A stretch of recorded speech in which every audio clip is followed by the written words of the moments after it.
Sadi just painted the picture quite clear. It is one of such moments. From Chelsea, Liverpool, and maybe the United fans, they were just lucky. Or you going to put me in trouble if I say that? Welcome to the show. It's the Republic of Football. It's an Clásico day though.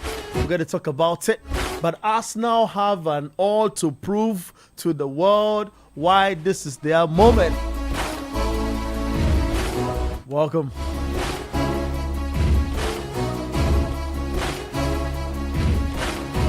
I'm sure people went to church with special prayers today. The show is just started.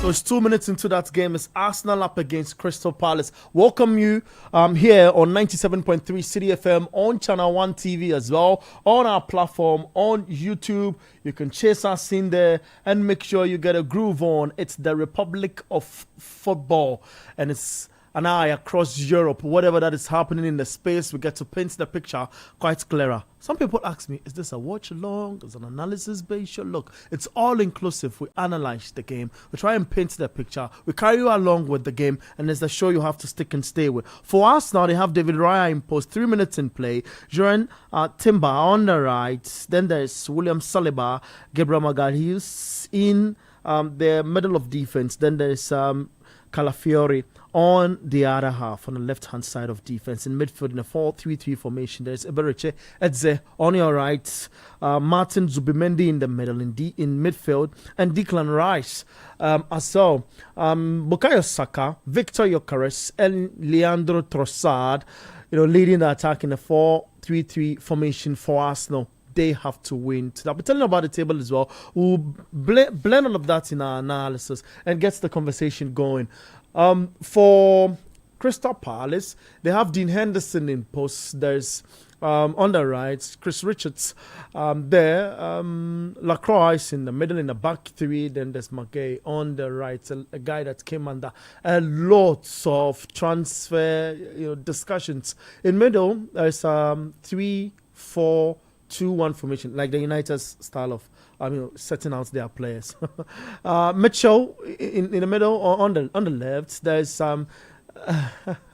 Kamada and Watson in middle, and Muniz, on the right in middle, Daniel, and in front of them there's Sarr and Jeremy Pino and Jean-Philippe Mateta up front for Crystal Palace. It's 5 minutes into the game. Guys are already seated. They'll be analyzing the game. But this game is not the only game happening at this hour.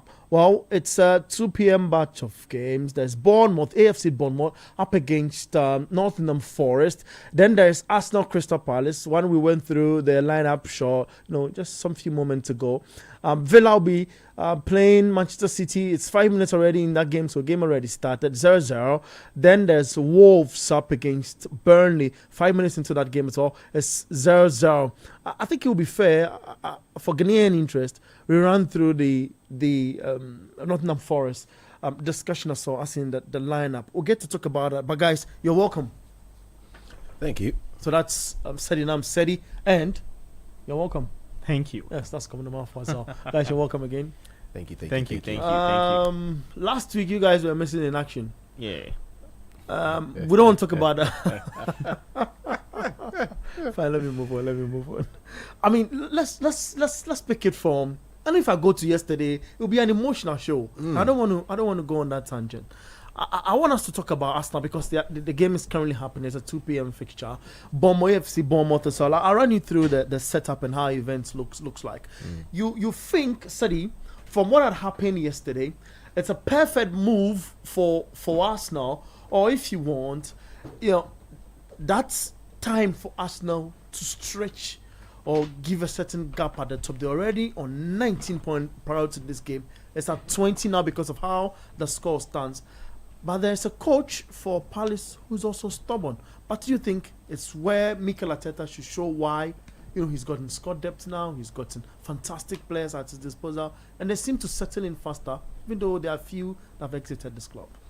Well, good afternoon to everybody doing the listening. Good afternoon to all the Palace fans. Good afternoon to all the Arsenal fans. It will shock you, there are some Palace fans I know inside East Legon in Accra here. Oh, that's beautiful. So shout out to shout out to all the Crystal Palace fans in East Legon. Yeah. And beyond. Yeah, and beyond, and beyond, and beyond. As for the Arsenal fans there, we know they went to church today because they are feeling higher than cloud nine. We understand them, but no bars today. I beg you, no bars today. but to talk about the game, Arsenal are in a very, very interesting position.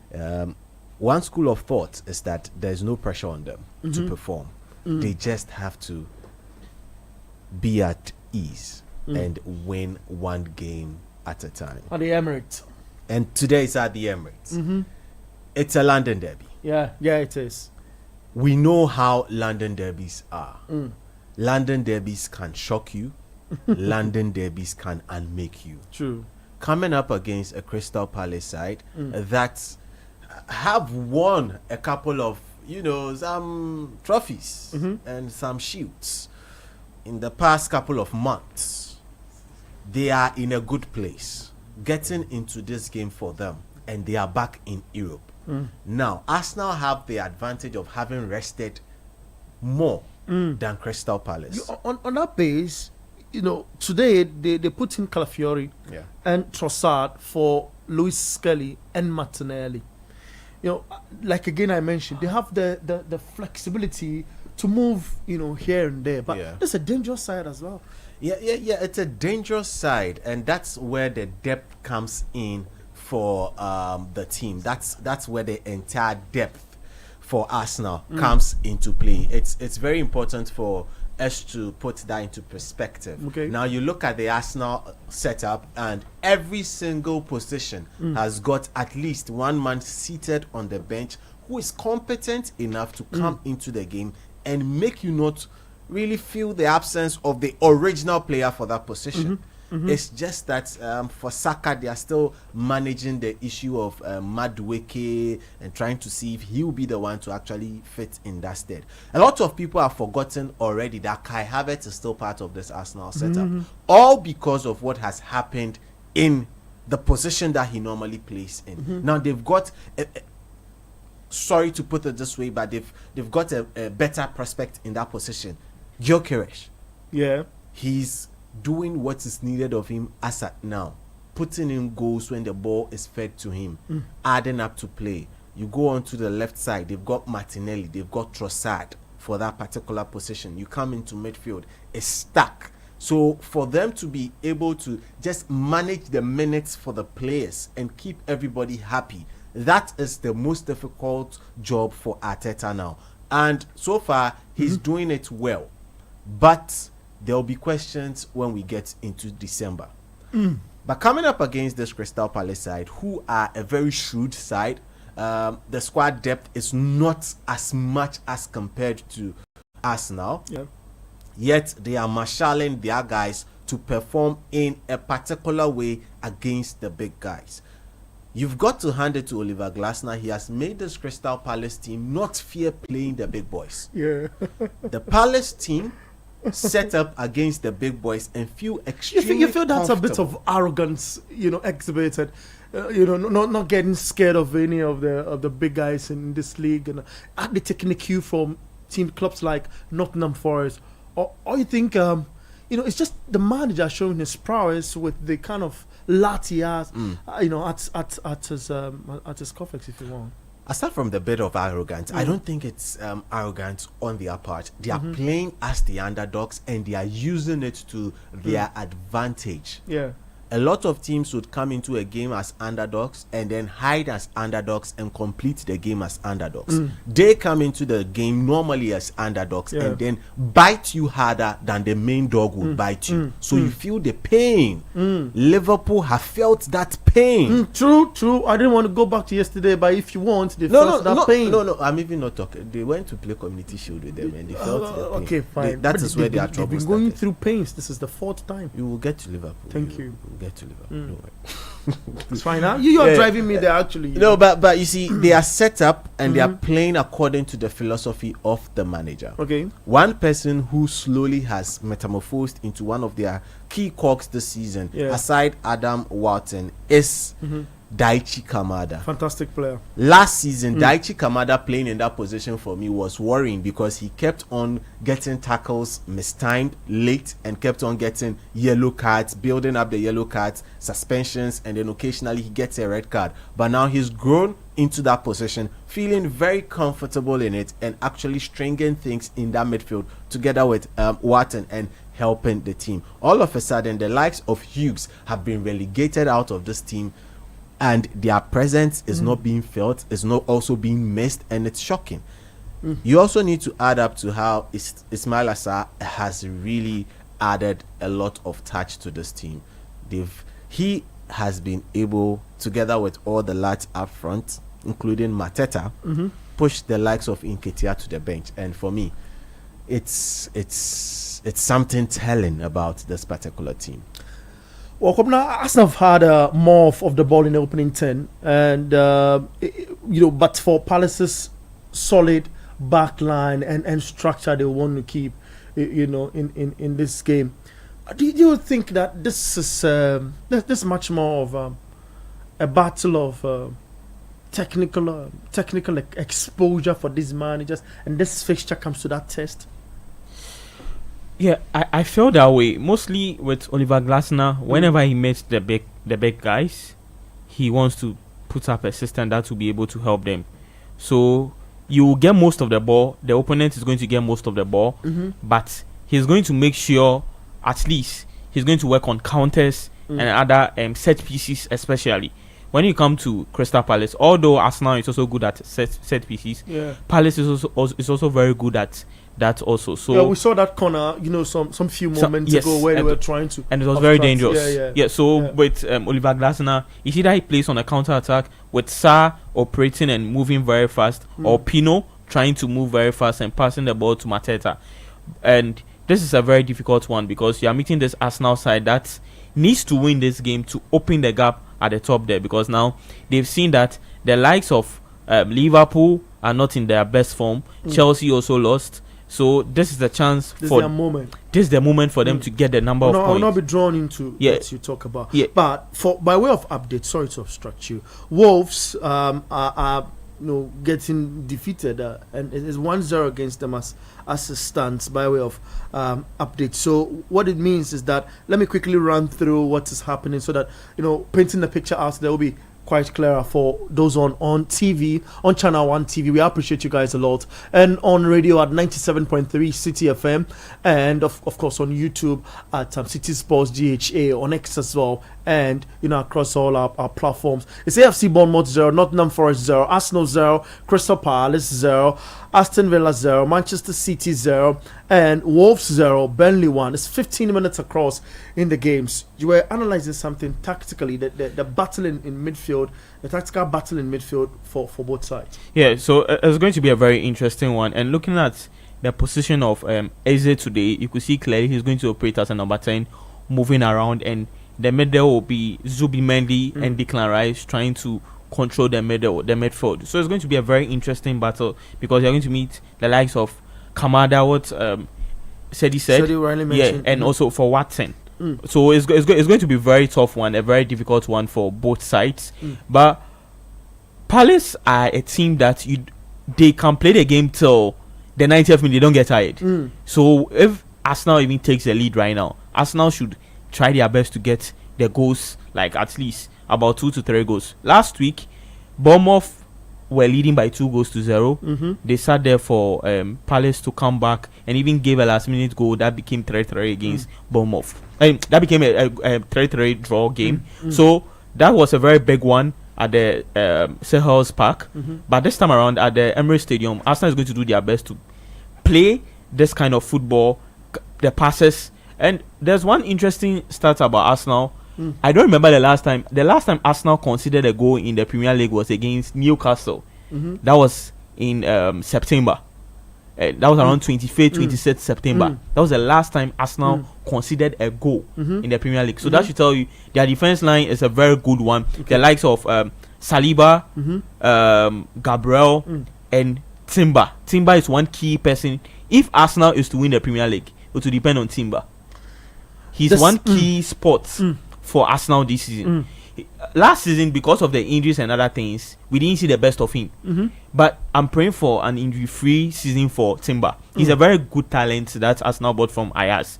And playing the right back position for Arsenal is really going to help them, because he's able to invert, move forward a lot, give a lot of accurate passes, defend very well. That is what he does. And the back line of Saliba and Gabriel, brilliant, because when you go to some other teams, they have Anko Thorsen and Chaloba as their centre backs. But when you come to Arsenal, there's Saliba, there's Gabriel, brilliant combinations, centre backs that are going to do very well. So it's a very big battle that we are going to see today at the Emirates Stadium.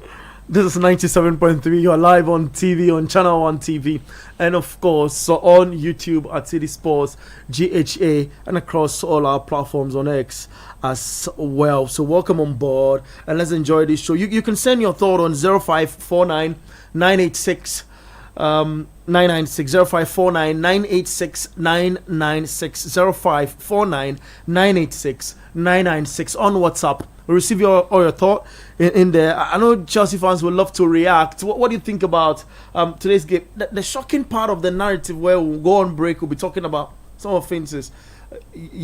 Aside analyzing this game, we'll talk about how the Premier League is beginning to behave now, because we are getting into November, right? It's November we are getting into. And there's a scare of, if you are losing points at this material time, what is likely to happen? Because it's a period that we're going to have a little bit of a knock and all of those coming, in the picture as well. This is 97.3 City FM, and on 0549 986 996, you can join in. At other centers, there are games which, will be happening and are happening. In the Premier League, we'll later have Everton up against Tottenham Hotspur. We'll talk about that as well. We'll be here for that game. Mallorca been defeated by Levante. Levante leading them by 1-0. 55 minutes played in that game. Later at 3:15, we'll get to talk about Real Madrid, Barcelona. So the El Clasico, we'll analyze that. And there's Osasuna, Celta Vigo, Rayo Vallecano, Deportivo Alaves in the Spanish La Liga, in the German Bundesliga. Later at 2:30, it's Bayern Leverkusen, Freiburg, Stuttgart, Mainz 05, and in Serie A, Torino finished Genoa by 2-1. It's Hellas Verona up against Cagliari, 0-0, 19 minutes in that game. Sassuolo 0, AS Roma. There's a go at the Villa Park. Go at the Villa Park as well? Yes. Oh, just as I move from there. Oh, so interestingly, it's Aston Villa 1, Manchester City 0. Are you surprised? What's your thought? 0549. Arsenal fans will be very happy. I promise you. This is one weekend that you strictly have to focus on yourself. You lose a bit of attention in trying to stay on yourself, and you are in trouble. Because, if you look at the table and say points are super close, and you're going to finish this game before you realize you're getting defeated and all and all. I'll come back to that, but I was in Italian Serie A and I said it's Sassuolo 0, AS Roma 1. Fiorentina will be taking on Bologna later. Lazio up against Juventus as well later in the game. In the French Ligue 1, it's Lille 0, Metz 0. Angers up against Lorient later at 4:15. Auxerre versus Le Havre will be happening. Rennes will be taking on Nice, and Lyon up against Strasbourg also later in the game. This is 97.3. I'm still on your reactions from the WhatsApp console on 0549 986 996. I'll be reading all of that. But let's get back to the Manchester City game for a second. Yeah. What's happening? Well, it's just a Villa having a good start to the game. Villa are coming off losing a game that no one expected them to lose, but that is football. They went up against Go Ahead Eagles, and they lost by strangely 2-1. It was very interesting. So coming into this game, the lead up to their goal was the only patch so far that they've actually had some form of control over the football game. prior to that, City had also been commanding it, but it's early days yet. Let's see what happens. So far, so good for Villa. And they give a ball away. Hold on Arsenal a bit. Arsenal. Yes, Oh, that's is that Sarr. Mateta or Sarr? That's Sarr. That's and a Sarr. good defense from Is it Saliba. Saliba. Okay, I saw Calafiori also in the picture. But I mean, how do you lose ball in the middle of the pass and of the park, and you're part of the back line, the back four, and you're expected to keep that shape even in passing, but then he just. You see, when Arsenal have We'll the get to ball, talk about the City game, but sorry, I needed but that. quickly for this one, some tactical thing that happens when Arsenal have the ball. Normally, when Arsenal have the ball, they tend to push their laterals forward. So in that particular sequence, you would notice that the man in the middle, Zubimendi, who was being pressed, had only two options. He decided to go for the most difficult third option. That's how come he lost that ball to the on-rushing Sarr, who had only one man in his sight. That is one of the centre backs to go at, and he could not actually go with that shot because two men are there, and then Zubimendi is right in front of them, and then you've got the likes of Calafiori and then Timber pushing close to the center line and leaving the three men behind. So eventually they would get to evolve this into some funny shape of a 2-4-4. That is what Arsenal would eventually end up playing, or sometimes they end up playing 6 up front, pinning the opponent back, and then having 2 defenders and having the rest in midfield. That's Thomas in your picture at the Emirates, trying to look at the English boys to see what's happening. But for that game between Villa and City, you brought us into the scoreline. It's Villa who have an XG of 0.13 to City's 0.03. Shockingly, they've just gotten one shot on target, Manchester City. If you check City critically this season, they are not playing their best of football. Luckily, they get the goals from Haaland, and they go back to defend. If you feel that is by luck, you don't feel like certain cities coming back, and hence, we get Haaland to score even in the absence of Kevin De Bruyne. I don't feel it is luck. They have to do some tactical aspect to get the goal. But apart from getting the goal from City, sometimes they have to just sit back and now defend to try their best to not concede goals or not to score more goals. I remember the game against Everton last week that they won by 2-0. After the goal, they had to just come back to defend very well. Everton played good football, but unfortunately for them, they weren't able to get at least a goal in that game. For Villa this season has not been very good for them. They started the season so badly, and now they are now picking up little by little. So I'm sure with this game, when they get the full maximum 3 points, they are going to get 15 points. They are going to be around 7th, and that is shocking me because when we played about 3-4 games this season, Villa were down, like they were even yet to even score a goal this season. So this is brilliant from them, but it's early days yet. They've just played 25 minutes of the game, and anything can happen. But with Villa scoring their first goal, they have to just sit back, not to sit back per se, but try to possess the ball very well, because City are playing a double turn of Bernardo Silva and Foden. So they're playing a double turn of Bernardo Silva and Foden. They are these two players that are not able to defend very well. Foden is the only one that sometimes draws back to defend. But with Bernardo Silva, the legs are no more there. He can't run like the way Savinho and Oscar Bob will be doing. He can't do that. So they just need to be calm on the ball. Just try their best to get a goal. So that it will be 2-0, and by then they can just defend and win this game for Villa. Manchester City in possession, they've got 52% to Villa's 48%, but it seems is Villa who are up in this game and know what they are about in this all important fixture. 0549 986 996. So it was Matty Cash who got a goal from a beautiful assist from Buendia to help them in this game. 19 minutes he got a goal. 26 minutes in that game. Villa 1, City 0. Well, for City, they paraded Donnarumma, Vario, Stones, Diaz, Nunes, Rendes, and Oscar Bob. There's Silva, Foden, Savinho, and Erling Haaland. Then for Aston Villa, they've got the World Cup winning goalkeeper imposed in Martinez. There's Matikash, who got a goal. There's Konsa, Torres in there, so Digne, Kamara, Onana, McGinn, Rogers, Buendia, who got an assist, and a striker I fancy a lot, Watkins. There's a goal at the Vitality Stadium. I love what you're doing.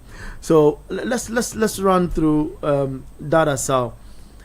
This is 97.3 City FM. So AFC Bournemouth have taken the lead through Tavernier. It's 25 minutes in that game. It's AFC Bournemouth 1. A certain struggling Nottingham Forest 0 under my favorite manager, Sean Dyche. I love his voice. You know, I like Dyche's voice. He's got this heavy tick And stuff. Husky. Yeah, I love it. I love Ginger it. hair I love boy. it. Yeah. good results for Bournemouth. Yeah. Yeah, because if they win, they will move straight to second to with 18 points. They've hit 3 shots.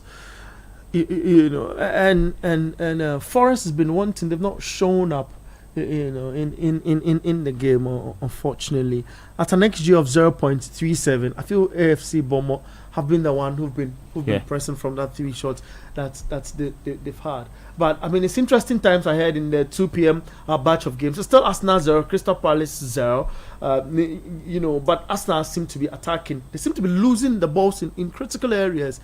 Sadie, you were describing that ball from defense where Zubimendi should have done better. Is it the shape of Palace that's obstructing? Because they keep on swinging the ball on the left, they bring it on the right, trying to fetch it from Saka's area. The maths don't seem to be, you know, just working. That's a freaking fast now, though. Yeah, because that was, he really went in through the back of Timber trying to get into the ball, and that's wrong. You don't do that in football. You feel it should have been a yellow card? No. It shouldn't be a yellow card. That seemed a tackle. It looks exactly the player I was talking about, that he has grown better into the role, but he still has it.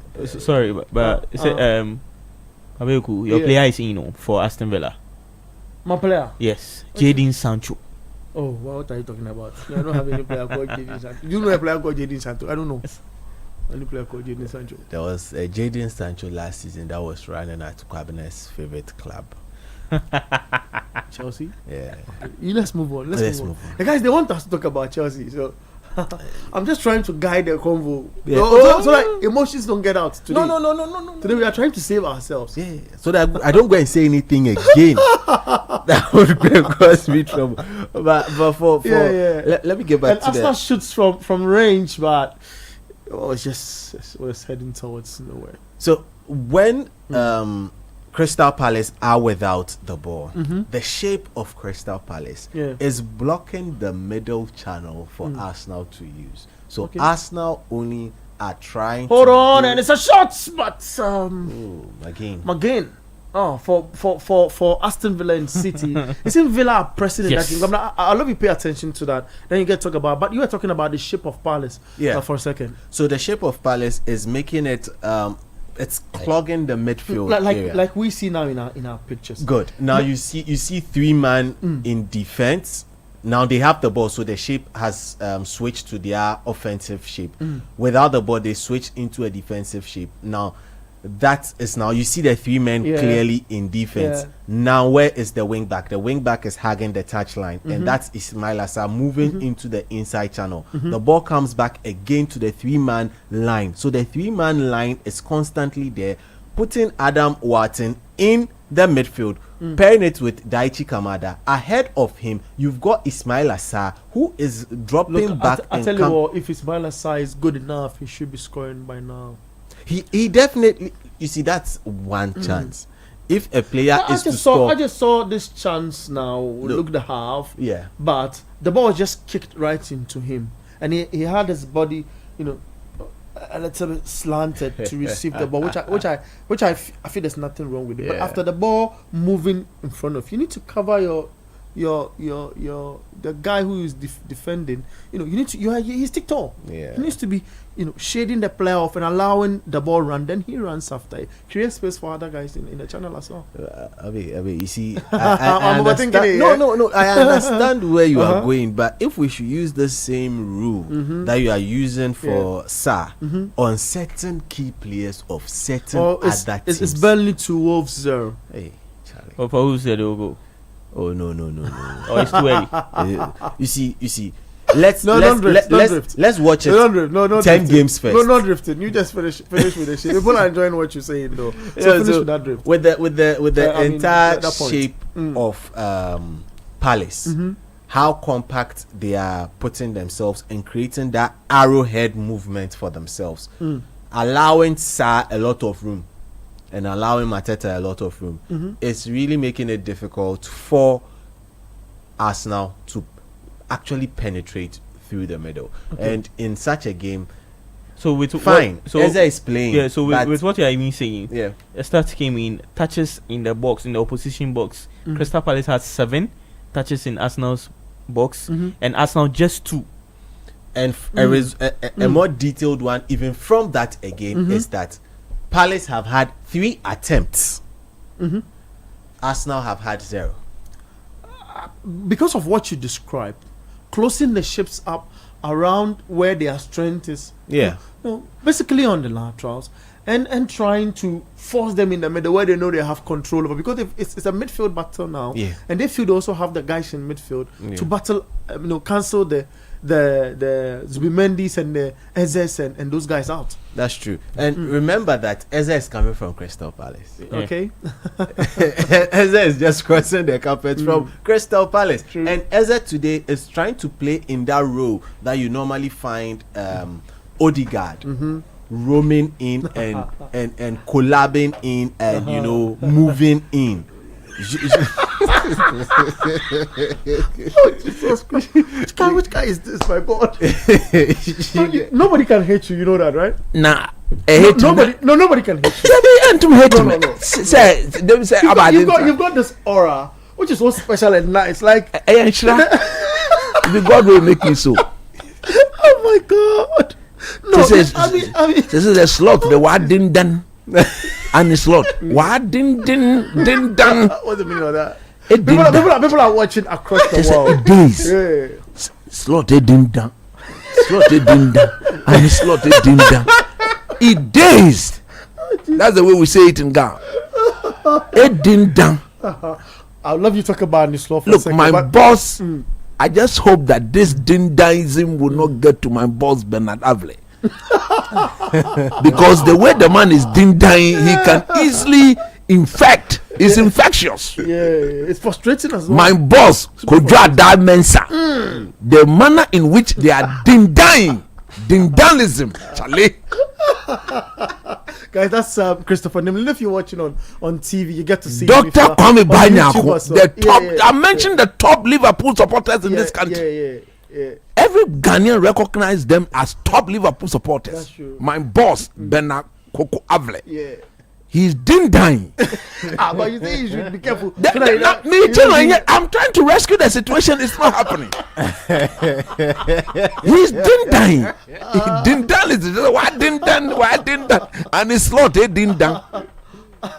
The man is dazed. Yeah. And he's infecting all the Liverpool support. Look at Bernard. Look at Nketiah. He's confused. When you see Nketiah of late, can you recognize him?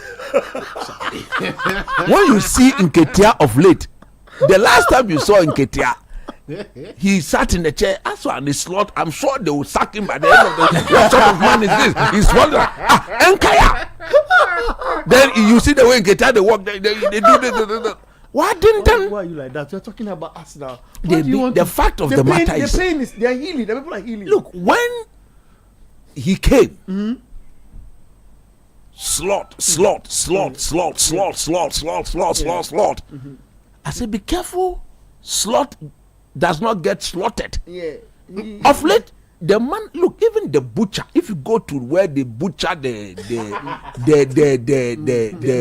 cow and those things, the butcher, Charlie, Theirs is even being look. It's been managed. Yesterday you saw the man sweating. In the night too, when you saw him sweating from the Lord is my Baba. He was just there. He sweated. Oh my goodness, slot is being slaughtered. What ding ding? And he slaughtered ding dang. And I was looking at them. I said, "Kai." Last season, look, he could explain every tactical ploy that Liverpool. Last week he said Amorim didn't play the sort of game he wanted. He thought Amorim would play. Yesterday, what happened? Just say, what didn't? But there days, silly. Me, man. It's silly. Let me tell them. This week, I'll go and visit my boss, Kodu Adamensa. Thank you. The CEO of Data Bank. I'll go and visit him. This is 4th in the row in the EPL. And from what we are being told, from deep down sea, Ghana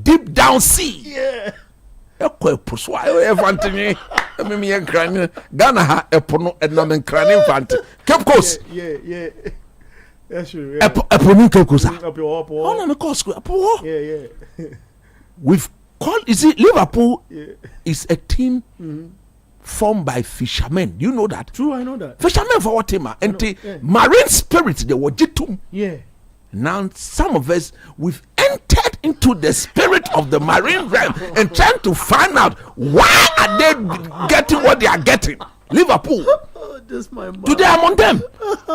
And therefore, the message coming from the marine people deep down sea. If you ask Bernard Avle, my boss, he understand the meaning of deep down.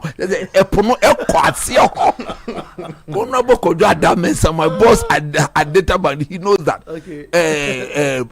Dr. Kwame Banyaku. Am I leaving any of them out? Nobody. Yes. Just what didn't. And the marine spirit said it's going to be 7 straight losses in the EPL. And the A for Aka 3. But that is 13th. What you say is 13th. Aka 3.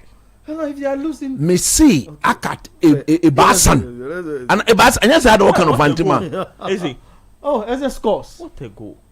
As a scores. Coach, we'll get you to talk about the Liverpool team, but Arsenal leading on the 38-minute mark by a goal to 0, and it's important that a guy who moved, which said he was highlighted. So he chose this moment to score.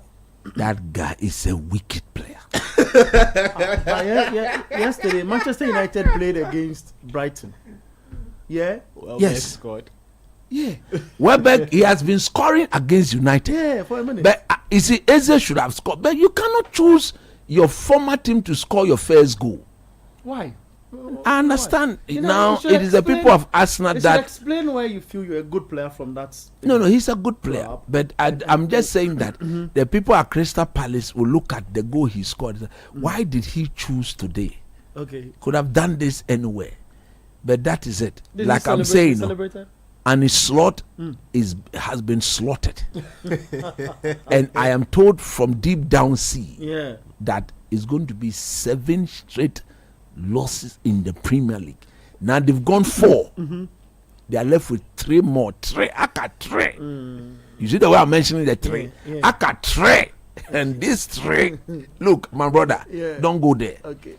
I'll visit all the top Liverpool men in Ghana this week. I'll ask for my boss. I'll come here early Friday and come and see him. Could you have that mention my boss at the Data Bank? It's been a while since I visited him. I'll go and visit him. He'll be in office now. Come there. His office is at the. Don't say you don't. No, people know he's a businessman. The office is at the Data Bank. The one at the. Why are you like this? Like if you are going to the Legon. The Tigo former office. You remember that? Campus. City campus. Just no data no one time. When I get to know Kojada, when I get, I'm looking for Kojada. My boss, they will take me to him. They say, "Oh my, ding! Aka 3 more. Oh my word! Look at Nketia on Nantekra and Nanzen Huniya. No, there's. Crawford, what is in your chair? You see, we have gone 3 straight. They have gone 4 straight. Then they are 10 straight, and some are tasting defeat. And in sync. In sync. In sync. Me crofwa. Me say me crofwa. That's right. Oh me crofwa. Yeah, that's fine. That's fine. Yeah. Enti nanyin. Great. After now we can focus. Yeah. Nanyin. Let's go. We'll get an opportunity to touch on all of those details. You know, this show runs up until we finish the Everton Spurs game later on 0549 986 996. You can join us. We are live on your screens on Channel 1 TV, on Radio 97.3, on YouTube at City FM, City Sports, GHA, and of course we're on X, you know, across all our platforms. You can find us. But it's Arsenal 1, Crystal Palace 0. I see your messages coming on YouTube. Keep them coming. I'll find time and read, you know, a number of them. But it's AFC Bournemouth 2, Nottingham Forest 0, Arsenal 1, Palace 0, Villa 1, City 0, and it's Wolves 1, Burnley 2 as well. So Wolves getting one back, and that's super important. But I mean, me boss be your friend Mr. Ofosu. Or ye juma wo in Krabia. In Krabia. What on cement ni iron rods na de. Or a tape program. But is he a fancy though? Why are you speaking fancy? They be Ofosu. They call him Mr. Ofosu, my boss. Okay. He works with Incrabia Enterprise. Yeah. Dealers in cement and then iron rods and those things. He's a fantastic gentleman. Yeah. Which team does he support? He supports Manchester United. Fair. So he has just highlighted me that I should, even the 7 where I got to deep down sea, he went beneath me. So the information is actually 9 losses. Aka 5. What's it mean? Count the coach. And yet, baby, I will call me. He said he went below. Or some who called deep. And the information is there 9. And after Aka 5. And the honor, Mr. Fosu, my catcher, I'm That's fine. That's fine. Let me pick some messages now. I've left you guys for a minute on 0549 986 996. 0549 986 996 is your WhatsApp line. So kindly send the messages. I'm reading. I'll go on X to read some few messages from there. So good afternoon, City FM. Please thank the DJ for making my afternoon. Yeah. The instrumentals this afternoon. It was super, Charlie. It's absolutely super.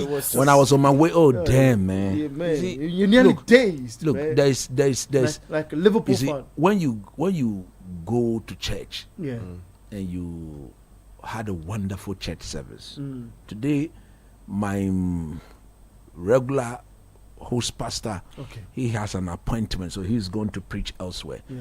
So ICGC Heaven's Gate, actually, we were blessed to have Pastor Roland Ajapon. Goodness me, young man, absolutely fulfilled with the word of God, brilliantly. He said there's a cost to pay. It's true. Some people think that being a Christian is just rosary. Yeah. I mean, you are enjoying, but there's a cost to discipleship. If you decide to follow Christ, there's a cost.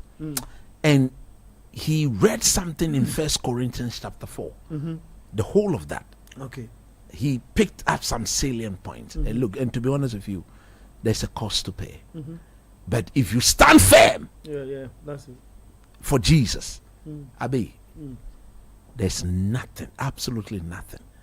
He says something of late, most of the prophecies are America, Canada, who are those prophesying that go to Somalia, go to Chad, go to where nobody will go to go and preach Christ there? Nobody. But during the days of Paul, people look. It was not. Paul said the gift you are giving to me. That's not what I value most.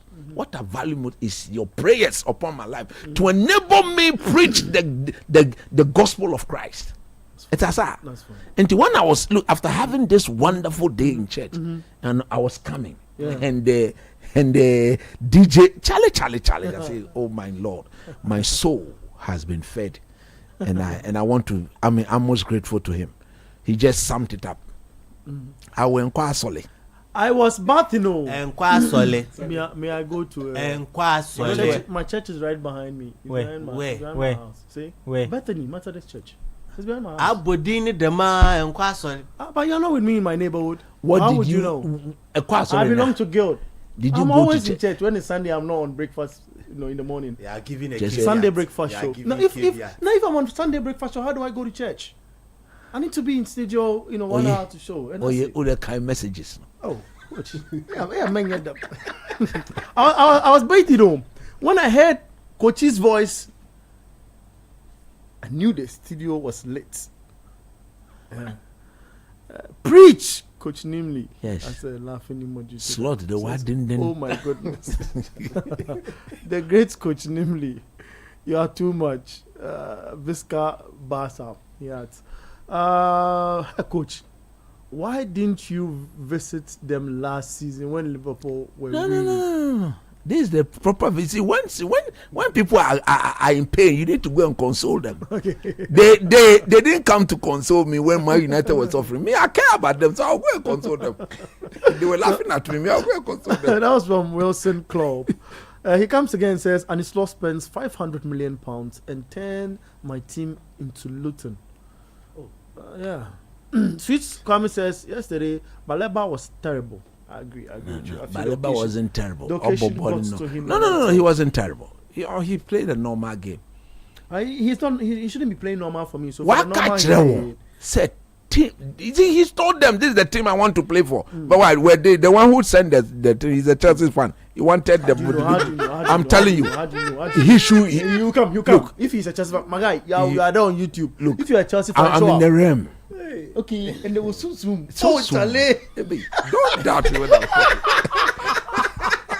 You understand? I'm in the realm. So the point I'm making is that he was hoping that after they had lost earlier on, the guy who scored that fantastic last minute. You see Tosin yesterday. Today I will demonstrate him on scorecard. Nobody should make scorecard. I never knew say Waldo the attack defender a striker there. It's 9 p.m. Let me give the times of people. Scorecard is on Channel 1 TV, okay? So those on YouTube, those on radio, those on X, guys. Look, if I had my way, I can make dress to say Tosin. Then I'll demonstrate him tackling Broby. What? If I'm the coach, he sits out the next 6 games. What sort of defending was that? Don't do this. I'm telling you honestly. You are coach. You know what that would have. Later I'll call him in the office. Okay. Then I'll show him the clip. The day you repeat, I ship you out quick.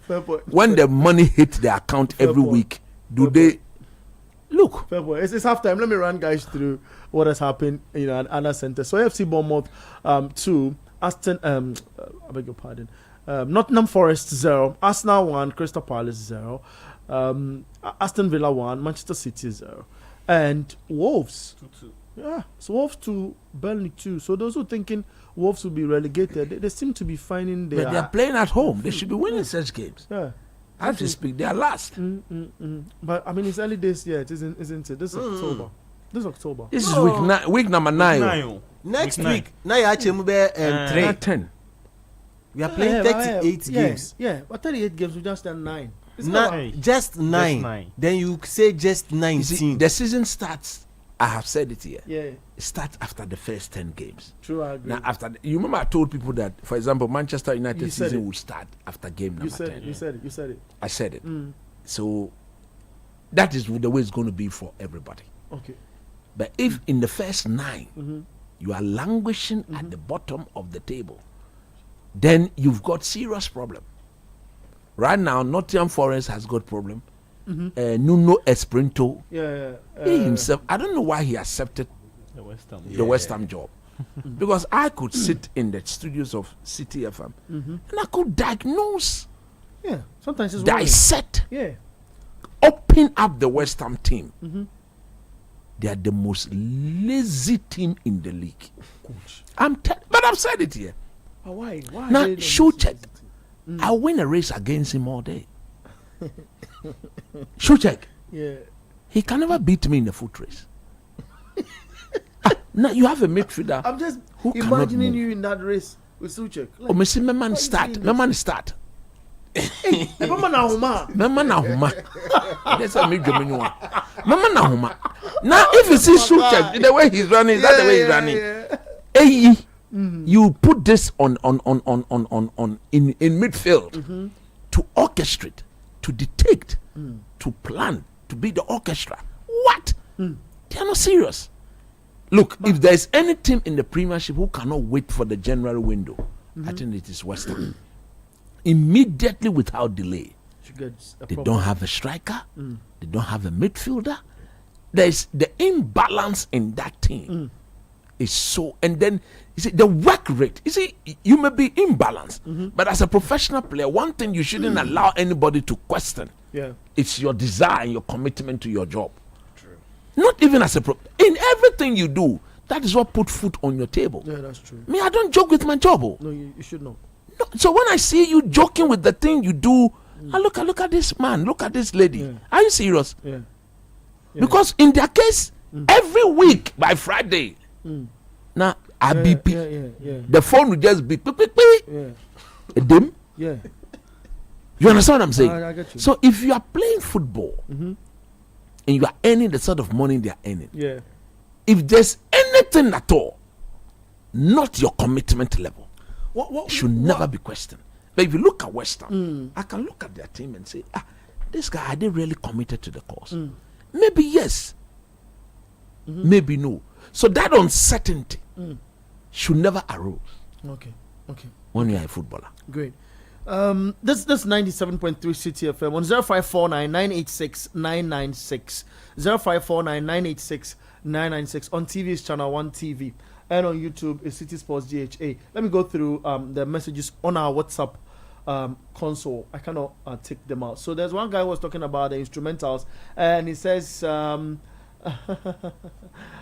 he see Arsenal are playing a draw and City winning. Well, City's losing already. Good afternoon, City team. I am glad United is waking up from their slumber. Brian is a great player. Cunha is good, but needs to learn more with his finishing and also understand teamwork. Richie from Bon. Good afternoon, Abeku. Real Madrid 3, Barcelona 0.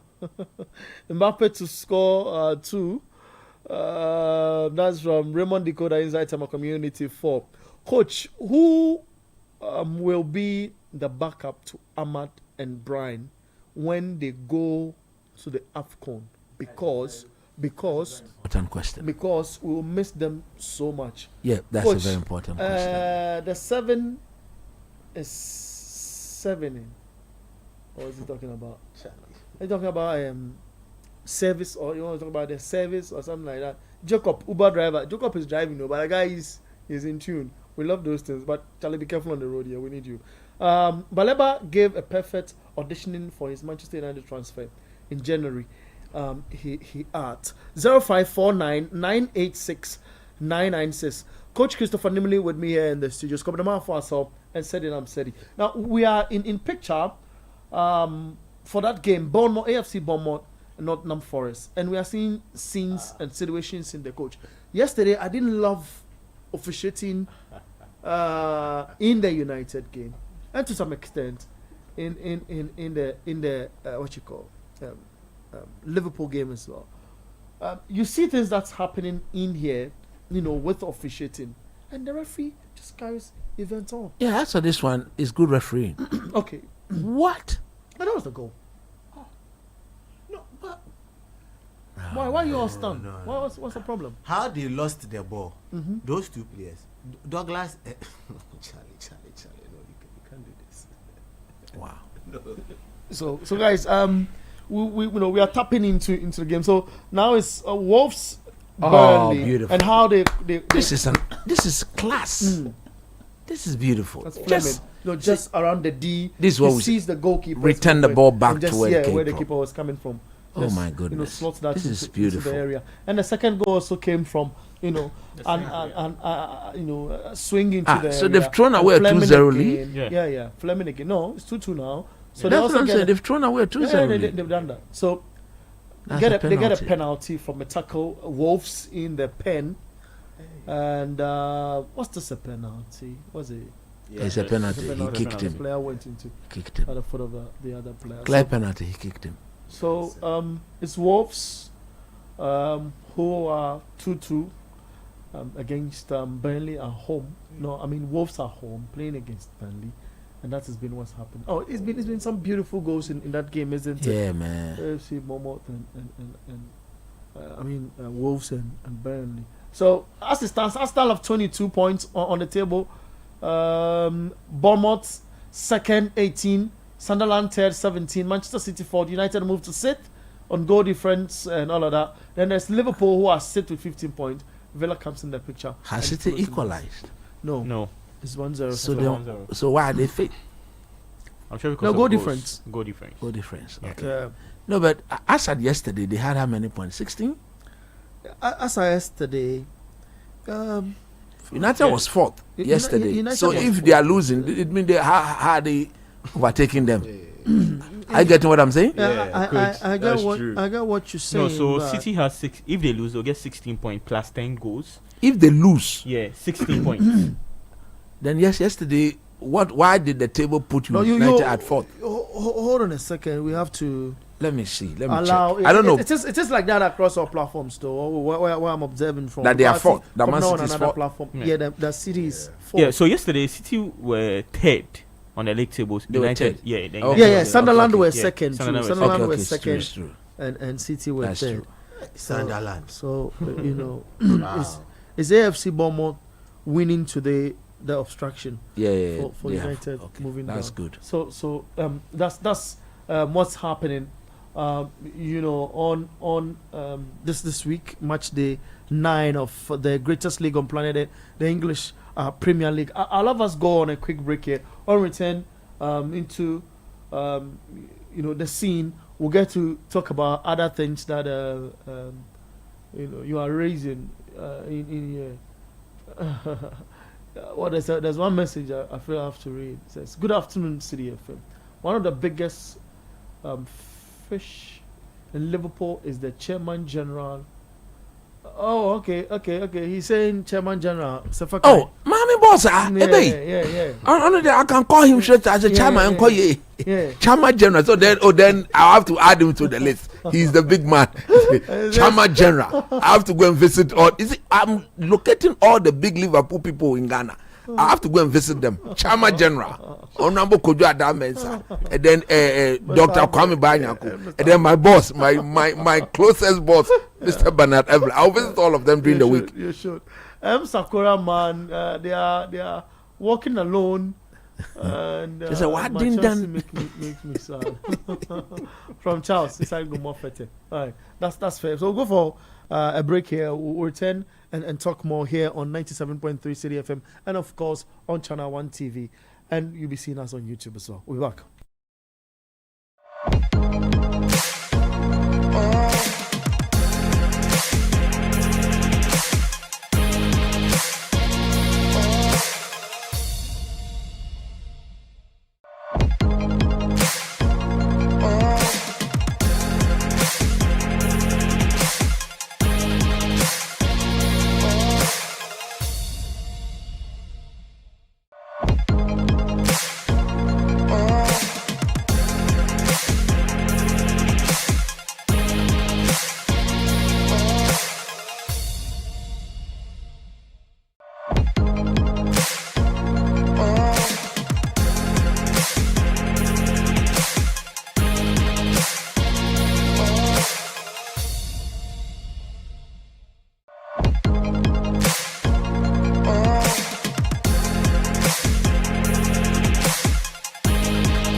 interesting bit before I get back to the gentleman in the studio to do more analysis in relation to this game. So we are coming back from the break, and there are some few things we must note. So Villa have now scored more goals from outside the box than any other side in the Premier League this season. 5. They are leading City by a goal to 0.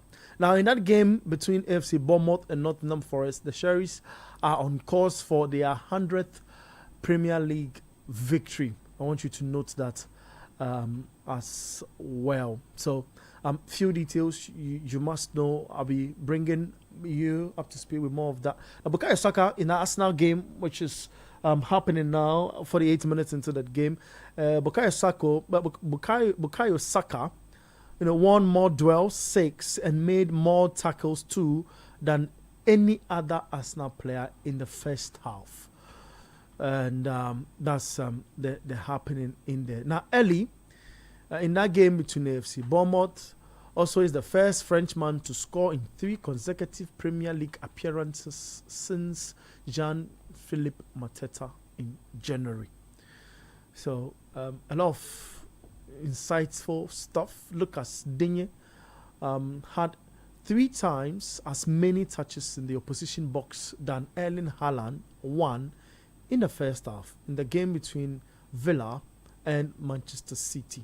So welcome back from the break. We'll be doing this more often. Guys are also seated in here to break it down further, and there's a lot more talk on our channel, on Channel 1 TV, and on radio 97.3 City FM, on YouTube, and on X, and all of that. So join the show on 0549 986 996. Of course, we are live. I see that on YouTube. We are live. Guys are seated in the studios. Let me run through, if you just are tuned in, for you to know the games which is currently happening.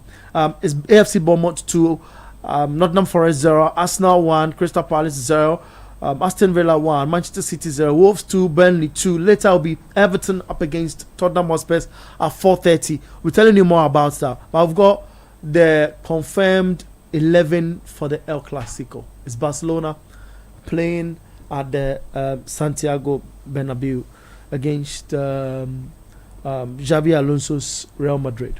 Let's run through who and who is starting.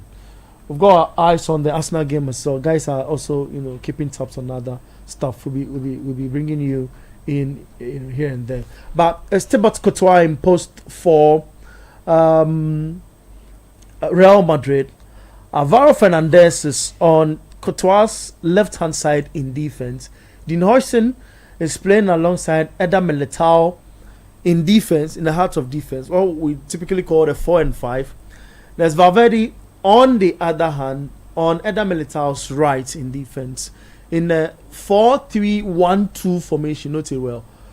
4-3-1-2 formation. Okay, the coach will explain why they are doing that. Eduardo Camavinga is in the midfield together with Tchouaméni and Ada Güler. They have Jude Bellingham sitting right in front of the 3, which makes it a 4-3-1. Then the 2 is Kylian Mbappe and Vini Jr. They want to be changing things as events pan out, on the field. So that's it. So for other stuff, they are playing a 4-3-3. In other scene, they are playing a 4-3-1-2. It keeps changing. Then they switch to 4-4-2. There'll be varying tactics in the game. For Barcelona, they have Condé in defense, but first off, Wojciech Szczesny is in post for Barcelona. Kubasi in the heart of defense together with Garcia. There's Alejandro Balde in the defense as well. Pedri and Frankie de Jong in double pivot as in a 4-2-3-1 formation. There's Marcus Rashford, Fermin Lopez sitting as number 10. I love seeing him play.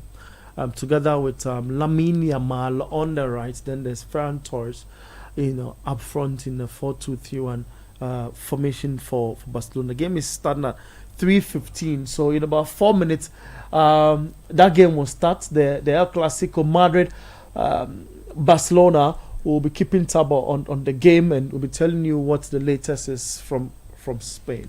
Now, Madrid sit on top of the league with 24 points after 9 games. Barcelona are second with 22 points. So this game is super important. Even though Barca is having a bit of form when you compare them to Real, there are a lot of things that will come to play in this game. Villarreal are third with 20 points, and there's Espanyol who are fourth with 18, and Atletico Madrid follows in that order with 16 points. So keeping an eye on the top two. We'll tell you more as events unfold. Back to the Arsenal game. It's 53 minutes into the game. Arsenal still leading by a goal to 0, and we'll get to talk about reactions in that game as well. But are you surprised, Sadi? Let me start off with you.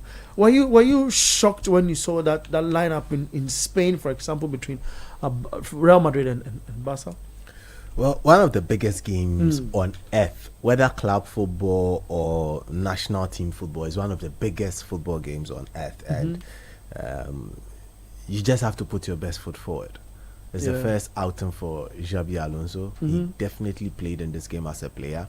It's time for him to also put his impression or start possibly a mini legacy for himself in this game, and he's just put out his best. That is his best he can do. Now it's down to how he'll be able to do the in-game management. For Hansi Flick, he will not be on the touchlines today because he was red carded in their last game, so he's not going to be on the touchline today. Is that advantageous to Madrid? Well, it depends on how they use it. Okay. But we've seen the likes of the PSG boss literally opting to sit in the stands and communicate. Minutes. He says he sees it better. No, he says he's using that tactics from NFL. Oh, okay. I just don't know why sometimes we overcomplicate things. That is the reason why you have video analysts up there sending footages down to you on the touchline with a laptop Maybe or a tablet. He himself want to video analyze that up there, for the first 45 and come up with a MasterCard. But Abi, in communication here, we can just experiment something here. I'll tell Kwabena something. Kwabena will tell coach something. The same thing. And by the time the message will get to you, it would have changed. True. So you being up there, what are you doing? Because it's about who's looking for the right words to deliver how you wanted the message to sound. So I have not said look for any other words. I've told you to transmit something to the team, and then you go and mess it up. So it's a situation where I feel it's punishment enough for Barcelona because a little indiscipline on the part of the coach in their previous game, complaining about certain issues that got him sent off. But it's for Madrid, it's their best team they can put out. For Barcelona, they've also got to manage a couple of things and manage this high line they are playing. They've also got to manage the inconsistencies currently in the league of Yamal. Because in the Champions League, it's all well and good for him at that stage, but when it comes to the league, even in the last game, he really struggled in it too. People would say that he got an assist, but that assist for Pedri had everything. That goal from Pedri in that game had everything to do with Pedri's IQ. Absolutely. And not so much of the assists. True. So for me, Barcelona need a lot of things to come together for them aside their lineup in this game today. Going up front, they are more lethal. They have. Oh, Arsenal have gotten a beautiful ball in the area, and what a way to just kick that ball out. Yeah. Who was doing that? Oh, Trossard had a ball in the area. So it began from the middle part of play. It was a beautiful ball floated in from Trossard, which he controlled with his right foot. Just dinked the ball into space, looking for Saka to connect. But unfortunately, Saka didn't reach the ball fast enough. It was a defensive mechanism, beautifully orchestrated from the Palace defensive unit to clear the ball. It's a throw-in. They will try and exercise that long throw, which has become the new bait of the greatest league on planet, the English Premier League. So it's 0549 986 996 on our WhatsApp console. Arsenal floats that ball in, but it's Palace who are always clearing. 1-0, 58 minutes. Look at Raya. He's in the middle of the park. and he wastes the ball. Now you are in the middle of the park, you kick that ball way longer. Well, anyway, so that's it. This is Arsenal, 58 minutes. Manchester City are also trying to unlock Villa. It's Villa 1, City 0, and they are looking for options. So, who is this? Jeremy Pino. Jeremy Pino is out for Edin Ketia, the guy who wants to play for the Black Stars. I'm not doing it, Charlie. It's all PR. It's all PR. It's all PR. Yeah, it's all PR. So the guy, he won't play. If they call him, he won't play. But will you call him? Okay, let's focus on the show. Yeah. So the Barcelona game, I surmise it has started 3:15, right? It's 3:17 here in studios, and I have a feel it has started, and we'll be bringing you up to speed in relation to that. I mean, for a second, I've mentioned the game, the El Clásico. Did you feel it's gotten that how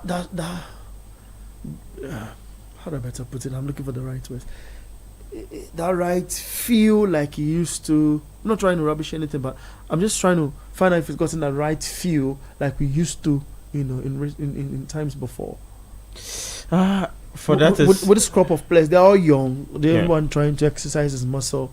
People were clamoring for Lamine Yamal to get close to the Ballon d'Or, the podium.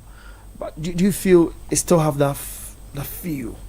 A bit of it, especially looking at how both teams are playing this season at the La Liga, and there's just 1 point between both sides. That is Real Madrid, and two points, yeah, between Real Madrid and Barcelona right now. So there's a big one at the Santiago Bernabeu.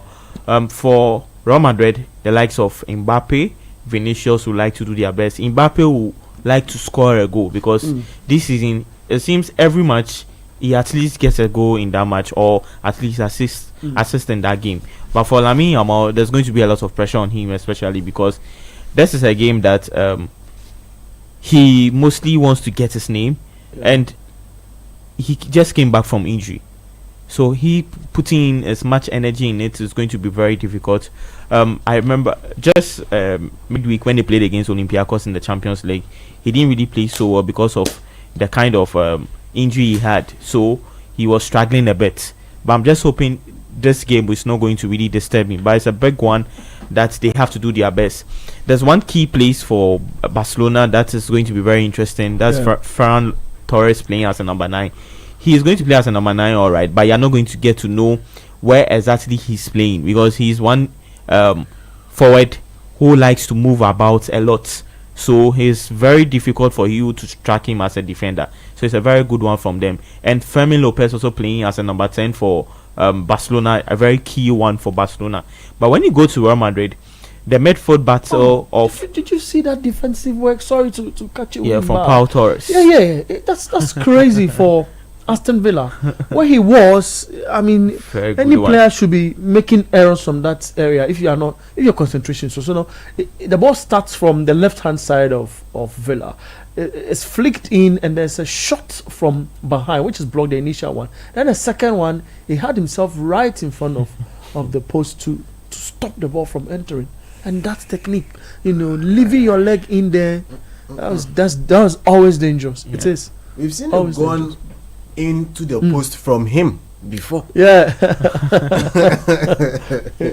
that was just a little dangerous. But Arsenal are also on the attack in that game, and it's Palace and their defensive composure for me.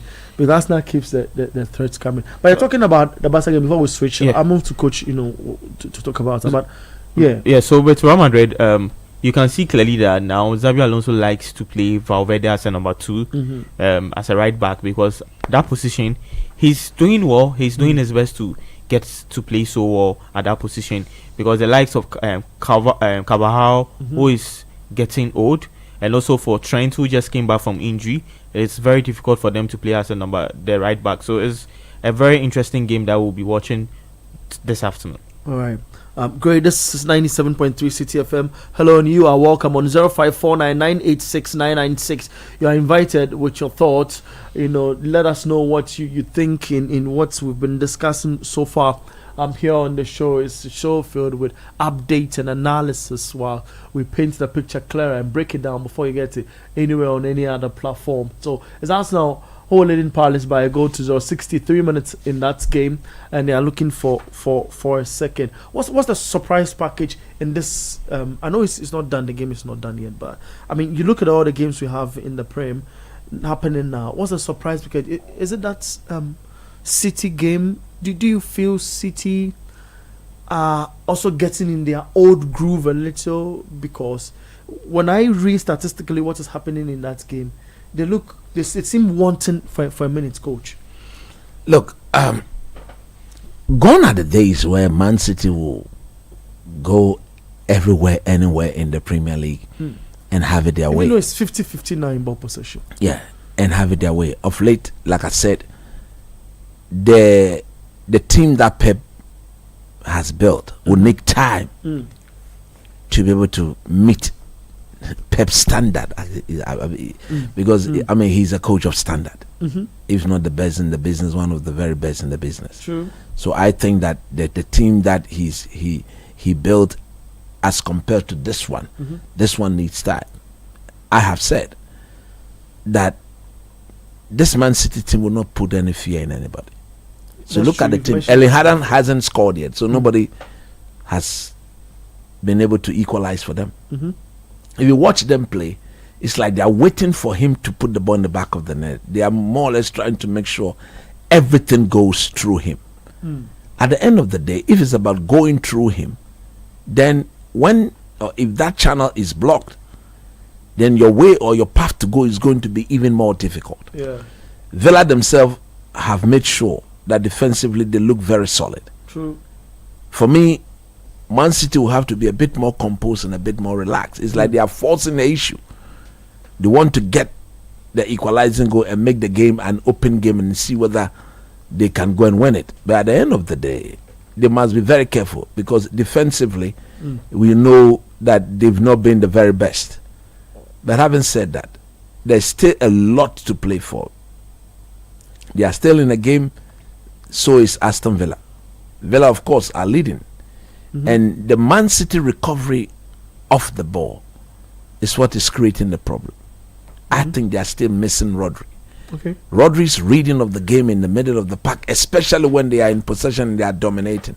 The moment he gives the ball away, he positions himself in such a way that if they were to give it away, I mean, the moment he passes it on to his teammate, he's there to make sure that if the path to go is a bit more difficult, he avails himself and tell the teammate that give it back to me if you can, so that we'll start all over again. But I'm not saying that in this game, that everybody is overly anxious to make sure they equalize that goal. Yes, they will take it. If they were able to do so, why not? They will take it. But in doing so, there has to be a belief, there has to be a conviction in how to go about it. It is that conviction and belief that I don't see in them. Hence, the reason why everybody is rushing to make sure they get it done. Having said that, they know what is at stake. They know they are not the pace setters.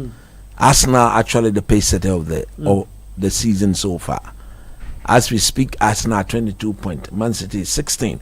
If you win and Arsenal win, you just go back, or you will go to 19. There is a gap that they will need to watch. So it's still early days, yes. But like I've said, they have to be a bit more composed. They have to be a bit more composed. Great. So we're reading something. Aston has gotten a corner. He loops that in, and there's a header, and it's the usual Arsenal thing. Is it a goal? There's somebody down. I missed that, but the referee seemed to be finding out what decision he should be taking. So there's I don't know why between Gay and Lacroix. These guys, I think, look, Amorim So said so something. this is it. The You see, corner they will comes block in. the keeper. You see, they will not start from the keeper. Then they would send somebody intentionally. I don't know why they do that. You feel that should be checked, because I also saw that in the United game, for example. There's a way they block the keeper from, Look the at keeper's movement. They limit the keeper's movement. So And there's I So don't know. how they I always do it- find it challenging. how they Because do it's like it fouling is- the keeper. yes, so they just have a simple way of doing it. Maximum number of people are hiding behind the back post. Okay. Then you've got one intentional player. Whose target It is the was- goalkeeper? Yes, just to stand on the goalkeeper. So Okay. as a team, you Or are supposed block to the also path of the goalkeeper. deploy another person to come and stand in between your goalkeeper and their player to push him away. Yeah. So just unsettle that particular player and also unsettle the on-rushing runner who they have on the edge of the box, and you'd have Arsenal under check when it comes to their corner set pieces. Wow, it's a sweet one in the area for Crystal Palace, but Raya has gotten his gloves on that. This is 97.3 City FM. You are welcome on 0549986996. Let us know what you think in relation to this game on YouTube. You drop your comments. I'll chance on that and read all of that for you here. In the studio. Coach, you were talking about, is it Manchester City? Okay, I think your point was Yeah, I think it's clear. They They are it's rushing still it. 1-0. They are rushing it. They Yeah. need to be a bit more composed. But it's 50-50 now, and it seems Villa seem to be blocking the important areas where they seem to have strength to operate. For example, on the laterals, they plant someone on Jeremy Doku, and frustrated runs in there, because he loves to move a little, pause, and and all of that. But they seem to mark all those areas. And Arsenal has gotten another ball, a long one, and throwing it into the area. Header. There's a header in there. He kicks it from long range around the D into the yard, but it didn't materialize, and they seem to want to still work it out with Eze and Trossard and the likes. So that's apparently what's been happening in today's game. I told you we've got an eye on that game in Spain as well. So. I see messages trying to find out what's happening. It's 0-0, 11 minutes into the game. Real Madrid 0, Barcelona 0 as well. In that game in Spain, the Santiago Bernabeu. But we'll be talking more about that as well here. But what should Palace do, because they seem to be knowing what's to do in carrying the ball in Arsenal's danger. I think they are doing the right thing. They still need to stay in the game. And for us, the longer it stays at 1-0, the next goal is very important. Yeah. If they were to nick it, they get something out of the game. And they look very dangerous. That was a very poor touch by Nketiah. I think if he had controlled that, then something Kylian interesting. Mbappe. Mbappe have scored. What a goal. All right, now the game is on. Let me see. So Madrid have taken the lead. This is sumptuous. This is sumptuous. Okay. All right. So you predicted that Mbappe wanted to score in this. Yeah. game. This is you could And you've see been clearly. watching it, Yeah, this is you could see clearly that he's one player that wants to score goals every time. Now, if you have the sequence of how the goal came, on your thoughts, So, you can describe it. It was a mistake from Kubasi, and he took the ball right, like very far away from the 18-yard box of the Barcelona 18-yard box, and he shot the ball. That was a very good shot from Mbappe, and it was a very good goal from him. It was a giveaway. Wow, like It's a it, good goal. yeah, On it's his a on good his goal. weaker foot. Yeah. No, on his right On his foot. right foot. That's right, His right foot. Okay, so that's the happening now in Spain. Just as you drew my attention to what's happening in Spain, we got it for you. It's Real Madrid 1, Barcelona 0, but still Arsenal leading Crystal Palace by a goal to 0. There are other games which are happening across, and we'll get to pay attention to that as well. But I mean, let me come back to you, Sadi. Coach have said for Palace, they need to still be in the game. You feel Yeah. You thumbed that up. Yeah, right That's a sub. substitution. Right. Okay. Hughes would not give you so much in the middle of the park, but you're looking for someone who will be The goal has been chopped off. Oh, Offside. Kylian Mbappe. wow. And was that off? They've not shown replay of You, that. so you watch and tell us what it is from that side. And That's a deja vu, you know. Deja vu to what happened to them in when they played the Madrid derby. Yes, against Atletico Madrid. Look how the big men. Why this would they know how to market the Clásico? Laporta sitting right by. What's the name of the Real Madrid man? Florentino Perez. Because I know that game has blocked your attention for a minute. I want you to watch it for a minute, coach. Then I'll come back to you. But you were mentioning something. So with Hughes coming in for Daichi Kamada, Yeah. Daichi Kamada is not your natural Or regular. player to play in that kind of midfield pairing with Adam Walton. It's more like what's happening to Bruno Fernandes at United. Okay. I'm not comparing Daichi Kamada to Bruno Fernandes, please. How? Great. He was quick to. I mean, I was jotting. I just wanted you to finish what you said, but I was jotting something down to claim it. I was jotting a question down. I need to claim it. No. So I don't forget. Yeah. I'm just saying that he's much more of an attacking inclined player. Okay. To be playing in such a deep role for him, but bringing in Hughes, who is someone who P Square looked at to play their song Busybody, because he will busy himself around in that midfield with a lot of energy. Solid for this particular stage of the game for Palace, because it looks like it's more of pass no way for them in midfield. So they need someone to add more energy in that midfield for them, and he's the right guy for that particular role.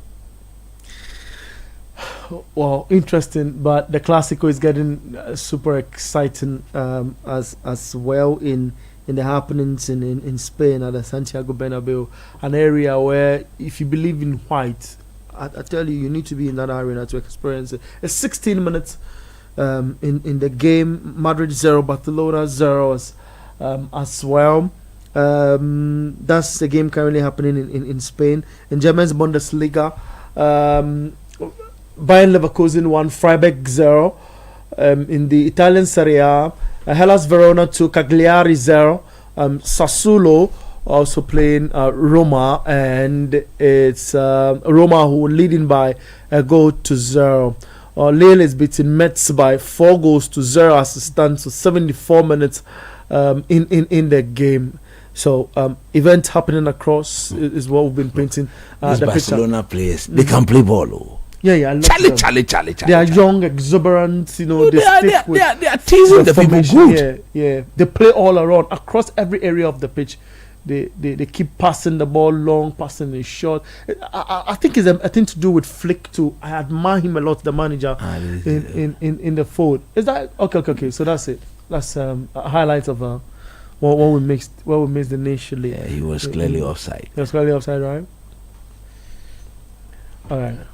Okay, in the Premier League, it's still Bournemouth 2, Nottingham Forest 0. And for this, that Nottingham Forest have done it, United will beat them left, right, centre next week. Yeah, United go to them. Clearly, they will not start winning against United. Now the confidence, Konya in Bumo.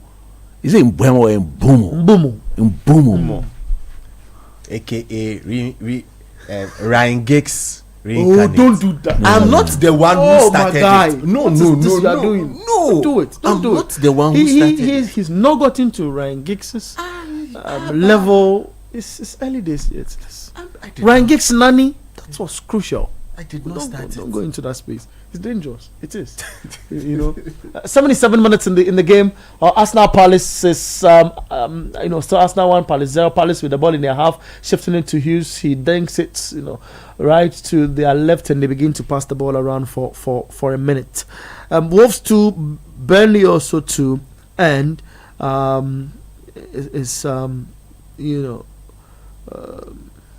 Villa 1, Manchester City still 0. And in that game, I want to read some stats out, so you get a picture of what's happening in that game. So, still, Villa's XG stands at 0.56 to City's 0.53. It's 3 shots on target for both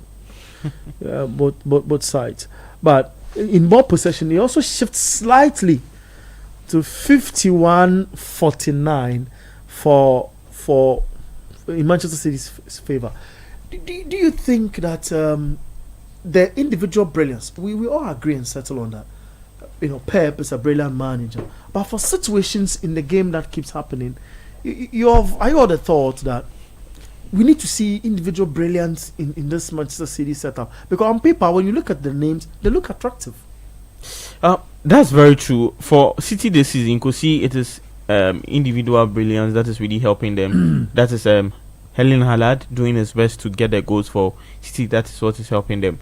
But whenever they meet teams that play very low block and other things, they struggle a bit. They don't get the goals that they have to get. And even against, as I said, even against Everton last week, they struggled a lot against Everton, although they won 2-0, but they struggled a bit against Everton. So there's a bit of difficulties that they really need to sit down to just understand. You might not blame some of the players because some of them are not in their best form. The likes of Foden not in his best form, Bernardo Silva not having the legs that he had previously. So it's a very difficult one for City right now. They have to do their best to get at least a draw or get the goal in this game, because if they don't get a draw, at least it piles a lot of pressure on them. And now looking at how the table is, it now makes room for Arsenal to just give them more point gap. So it's very difficult right now for Manchester City. What are your thoughts on the game? As I will be receiving the messages on 0549986996. Let me run to our YouTube page and see if we've got messages in there. Now, we have how the offside was taken. I don't think it's an offside. Are you of the same opinion? I don't really care. Against Mbappe? Yeah. No, it was offside. He came from an offside position first of all, and then at the time of receiving his ball, his toe was ahead of the Barcelona player. This is automated system, so nobody is interfering with anything, and it's been programmed. It's a software properly programmed. Once it says it's offside, it's not for you and I to debate anything. Okay, that's fair. Okay. Is that the first goal? That's the goal. Okay. All right. Great. Please do not phone in now. We'll give you time to get in. 4:30 will be fine for you to get in and bring your thoughts in what you think for what's happening. So you send your messages on 0549986996, 0549986996. 996. Mbappe has now scored. Proper. I think this should be very offside. This one to offside. I'll be shocked if this is not offside. Yeah, you see, the Barcelona players are complaining. Don't check it. I think it was a ball for Barcelona, and the referee overlooked it. Let me take a look. I'm looking at it. I'm looking at it here. So the place seems to be boiling on X. A lot of messages. On YouTube, a lot of messages. Is scorecard? No, scorecard is live. Sweet Kwame, scorecard is live. So it's from 9 p.m. I know you are in America, so it's 9 p.m. Ghana time to 10:30. Ghana time PM. So whichever state you find yourself, if you are 5 hours or 4 hours ahead of us, it means you have to stay. I think the goal starts. He was onside. Okay. The high line again, no? Yeah, the same high line. Okay. All right. So, still going through the messages. Douglas Luiz is not a player. He and Doku. It's all about love. I don't get it. Josiah, I don't get your message. Come again. I see, Coach, don't worry. We will go second today. For the Madrid game, right? Yeah, man. Oh, Coach. Look at Valverde. No, this is not a foul on Camavinga. The referee rather decided to show him a yellow card. To Camavinga? No, to Valverde. Yeah, it was a tackle on Rashford. On Rashford. Oh, okay. Space is boiling. Bournemouth are sleek and they've got a steez this afternoon. This James Avedi. He says the Tavernier guy, Semenyo and Kropi combo up front and Scott in defense is so sweet. No wonder Coach Nimley is wearing them this afternoon. Why? Their jersey? Something like that? What? Now the coach's tie. My tie. Yeah. Coach's tie. He didn't plan it though. He didn't plan it. He just dressed his suit to the occasion. He went to church today and he said, Sean Dyche will get an I think I say a yearly welcome this afternoon. What does that mean? What a yearly is what? They'll beat him 3-0. Oh, okay. James sends that in. Okay, so David Otubaini says United gradually getting their gloves back.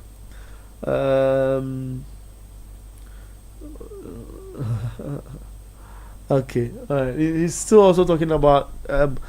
David was also trying to draw attention to the fact that you're talking about that red card incident that you feel. You were saying that Kamavinga's tackle. No, not Kamavinga. Valverde tackled Marcus Rashford. He had no chance of playing the ball, and he clearly saw the counter. So quickly, without delay, he needed to prevent that. But he should be very careful because he's on the yellow card. This is 97.3 City FM on Channel 1 TV. Welcome you live. If you're watching us on your screens, this is the Republic of Football. Here we center around telling you about all the scores across Europe, and we keep an eye on each game. That's why you see us dinking in, some bit of balls into some space across Europe in different leagues as well. And we'll try to paint the picture. It's the El Clasico. It's Real Madrid 1, Barcelona 0. 25 minutes in that game, and Madrid scored through Kylian Mbappe, the guy who started to be the winner of the next Ballon d'Or. He was heavily assisted by a guy who they were painting the picture clearer for him to have won it, Jude Bellingham. Say it. No. You see, it's a whole. Again, it's PR. Okay. As a football player, you've got to get people talking about you. If you're playing well, though. No, some people are not playing well, but they have people talking about them. Okay. For example, What? No, you're not going to. I didn't get you. No. I have not mentioned any name. Okay. Today, I refuse. The guy they say got Amuzu or something. There's a goalkeeper. I don't want to know about it. Me, I am not part of that. No, but there are some players who are not playing so well, yet you would get people highlighting certain portions of their game. And I'm sorry to mention one name in this case who is a Hey, you said you are not going to mention name. No. He's a good PR person for his former club's players and other thing. Jimmy Carragher.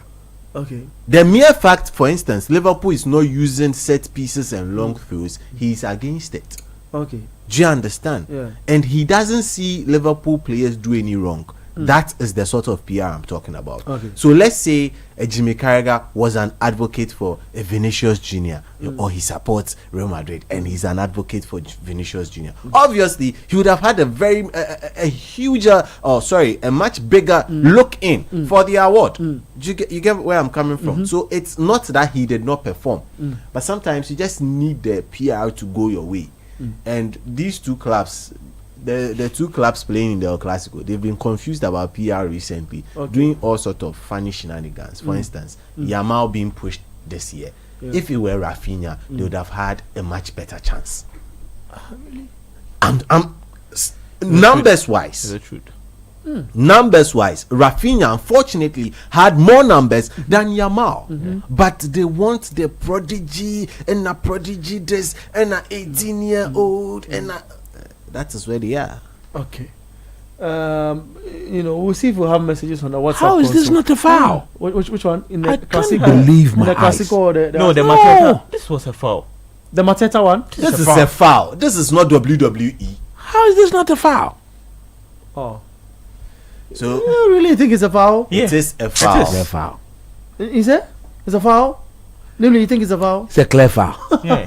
Coach, let me ask Abe one question. No, Before Coach came in, you were seated here using a certain rule for Sir saying that he should have. Good. So that's what happened. Okay, that's fair. Is that not a foul? That's fair. Thank you. Okay, so it's 87 minutes in the games, which, in the Bournemouth, Nottingham Forest game, so is Bournemouth 2, Nottingham Forest, Arsenal 1, still Crystal Palace 0. It's 89 minutes in that game. We'll see the number of minutes that the officiating official will add to the game. Villa 1, Manchester City 0, Wolves 2, Burnley 2. 86 minutes in those games as well. Then later is Everton, Tottenham Hotspur, which will be happening at 4:30. That's where we'll open the lines for you to have your say on the show. Madrid 1, Barcelona 0 in their Clásico. It's a beautiful game, but Arsenal's got in the corner again. They ballooned that wine. This time is super long. Eberechi Eze had about 37 touches in the game. He's been substituted, but Arsenal still in the game, trying to look for the second goal to calm nerves down. And it's 87 minutes into that game. Have you seen any shine from Eddie Nketiah to possibly maybe keep his alt alive for a possible comeback? I'm of the opinion that we should not threaten the diasporans, if I'm to put it, in that sequence. We should not push them out.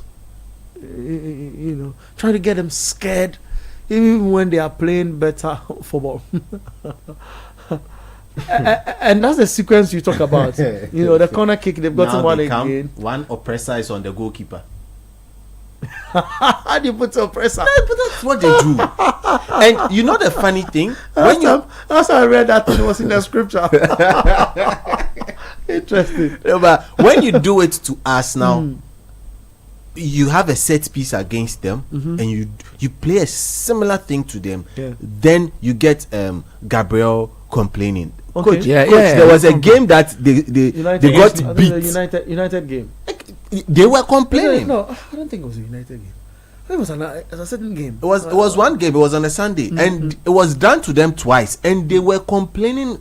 Gabriel was the Newcastle. Gabriel was the lead person complaining. It was Newcastle. Well, Palace will 6 minutes of added time in the Arsenal game. Still, Arsenal leading by a goal to 0. And there's a sub for Palace now. This for me is in the opposite half. We say is so they are taking Watson out, Mitchell and Munoz out, and introducing Lema, Sosa, and Uche. My point is, if it had happened at the other side, it's game management. Try and waste a bit of time, still 1 or 2. But why would you sub at this time for them to come and do what? Oh, Charlie, you see. The way you asked them. No, but for them to come and do what, they can actually come and have an effect on the game. Okay. You see, your defenders have been running all game. Mitchell has been running all game. He has been excellent on the quiet side. You bring in an Uche to try and pull this a similar stunt but more advanced. And then you also have Munoz, who has been really, really having a go in the game, and he's been really, really trying. And actually bringing in someone from the bench, you are bringing in more attacking intended players, and you are shifting some of the tired legs back into defense to actually help protect your goalkeeper, so that in as much as you are going for it to seek a goal, you don't get one goal put behind you to seal the game. So it can actually work. Okay, so that's for the Arsenal game. Let's see. It's 2 minutes already in the 6 minutes of added time in that game, and we'll see about that. Manchester City is still losing. It's Villa 1, City 0. We'll see what pans out from that. Wolves 2, Burnley 2 as well. Wolves trying to seal it up. 90 minutes in that game. AFC Bournemouth 2. Nottingham Forest 0. It's 90 plus 2 in that game as well, and all of that happening. But for let's talk about the Barca game for a second. We'll see when moments happen in the Arsenal game. We'll get to talk about it. Right? This is a Well, chance. this is a moment. Oh, it didn't happen. Good save Good save by here, coach. Thibaut Courtois. I think he's been a lifeline of the team, Thibaut Courtois. Coach. Yeah, he's a good player. He's a good goalkeeper. I mean, he's always been an asset. Oh, so Barca at it again in the attack around the D, but That's a foul, man. really. Yeah. I feel it was a well-timed, defensive approach. And look at that, it's a true ball. Should have gone faster. Whoa, how is he able to pick that ball up? Oh Lord. I think Barcelona will be in trouble if they keep playing like this. But they've got a good goalkeeper. So the former now, goalkeeper. That ball, he was off. Off, They should have whistled it for an offside. Coach, I think it was rather a Barca player who hit the ball with his He toe. was off. He was off. No, the pass that came to him from the high line situation, it was a So Barca much- player who so- tiptoed to the ball. Marcus Rashford says he wants to stay at Barcelona. He should stay there, Charlie. Oh, Charlie. That's Figo, is it? Yeah. Yeah. Oh, that's nice. I love to see the greats around the games, though. Fortunately, here in Ghana, I'm not saying this for you guys to comment, but fortunately, around here in Ghana, you don't see Charles Taylor going to the stadium. I see Don Bote occasionally, with a hard setup. You don't see the Joe Hendricks and all of those guys going to. It's sad, but we should No, find a way. Abe, you see, We should find a way. you said we should not No, comment. no but comment. just No one comment. line. Just a Just- pa- no, no, no, no, The no. way you pass one line, come not to pass one No, line. just- And when just- Limili just- comes inside, the thing has become. No, but I one want it to line, happen. one line. I don't want Only it to happen. only I beg one you. line. I beg you, pardon me. You Now- posed the question, now and I I have don't- the answer. I'm sorry for asking the question. No. At this point, I'm sorry. I have But the let's answer. focus on the Barca game, for example. I mean, this guy came to this club to want to not only win the Ballon d'Or, but feels that it is time for him to establish the kind of player he is. That at a point he feels that he's becoming a president at Paris Saint-Germain, but he needed to go into a space where his hard work he exhibits will be seen and appreciated by the world. From today's setup,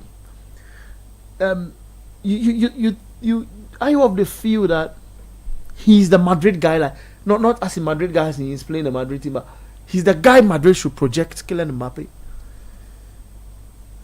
Certainly, this season he's giving them all the numbers. You see, Just as we were arguing for Lamine and Rafinha. Rafinha. That's why I brought this out. Exactly. This season, he is their main man. He is their poster boy.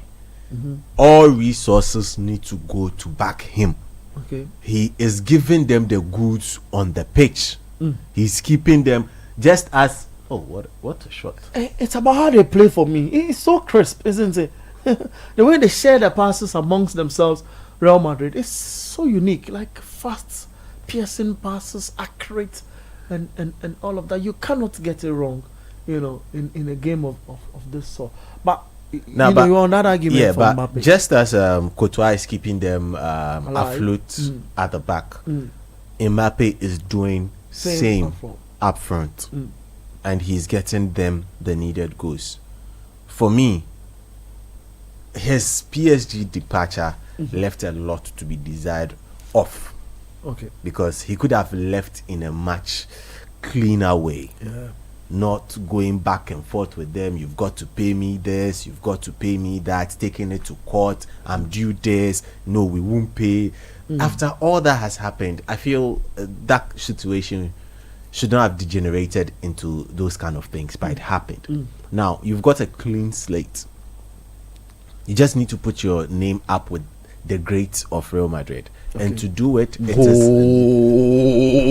Barca have scored, yeah? Fermin Lopez. Go! Atina Kasa. I see where your love is now.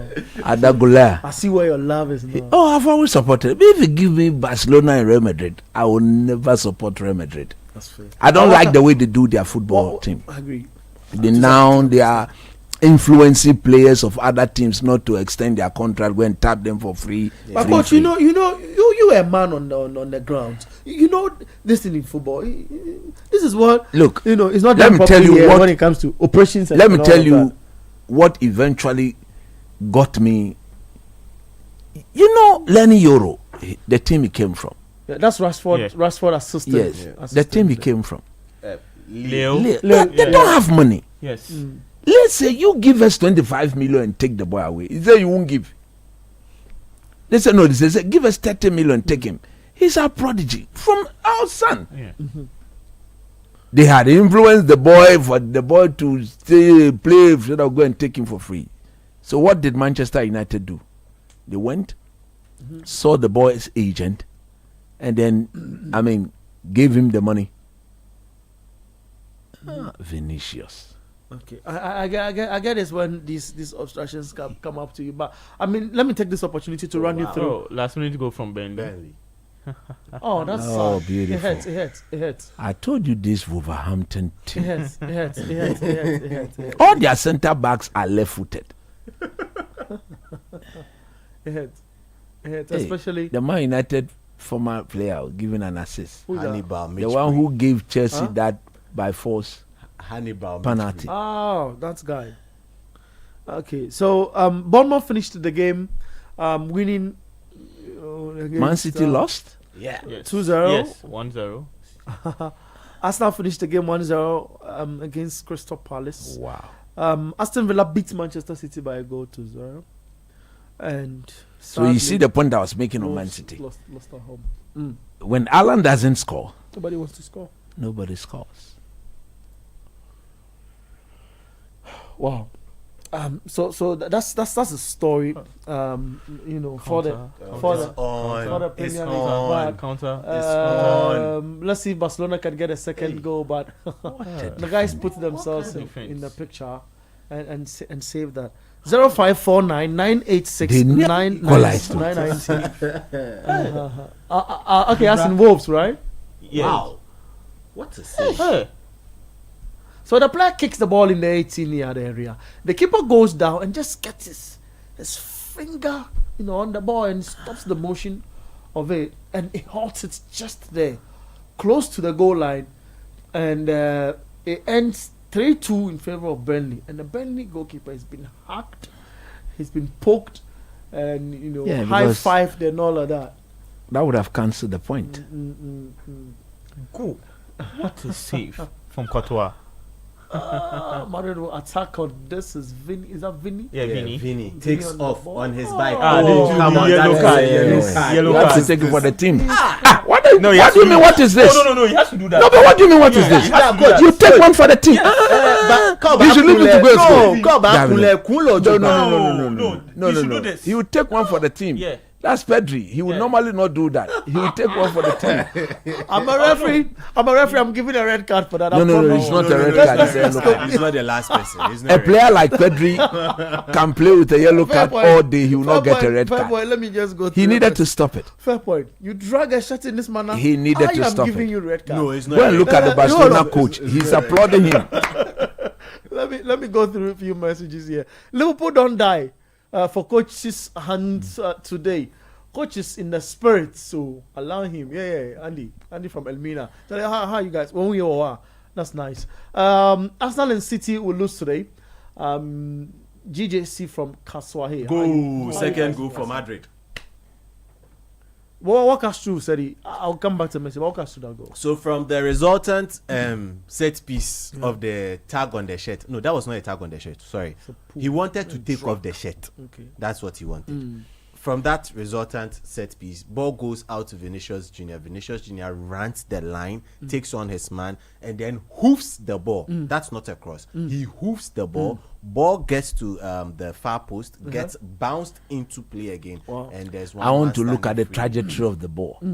Is I think the ball went off. Yeah, Offside? Offside? Yeah, outside the it line. went Oh. and came back on. Yeah. out of play, you mean? Yeah, out of play, I mean. I think it went off. Wow. I want to look at the trajectory of the ball again. No, so that's it in your Ball picture. goes to Vinny, It goes running to- the channel, hoofs it up, suspends the ball. From what they are showing. But the Barcelona There should be another defenders angle. went to sleep.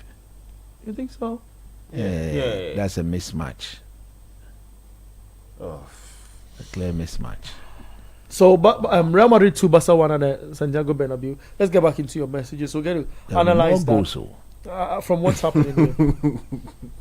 What was the final score of Manchester United yesterday? Please, guy, don't do this. You know. 4-2. He knows. He knows. No, but you see, okay, let's not talk about that game. Okay. Goals being disallowed in Spanish La Liga is too much.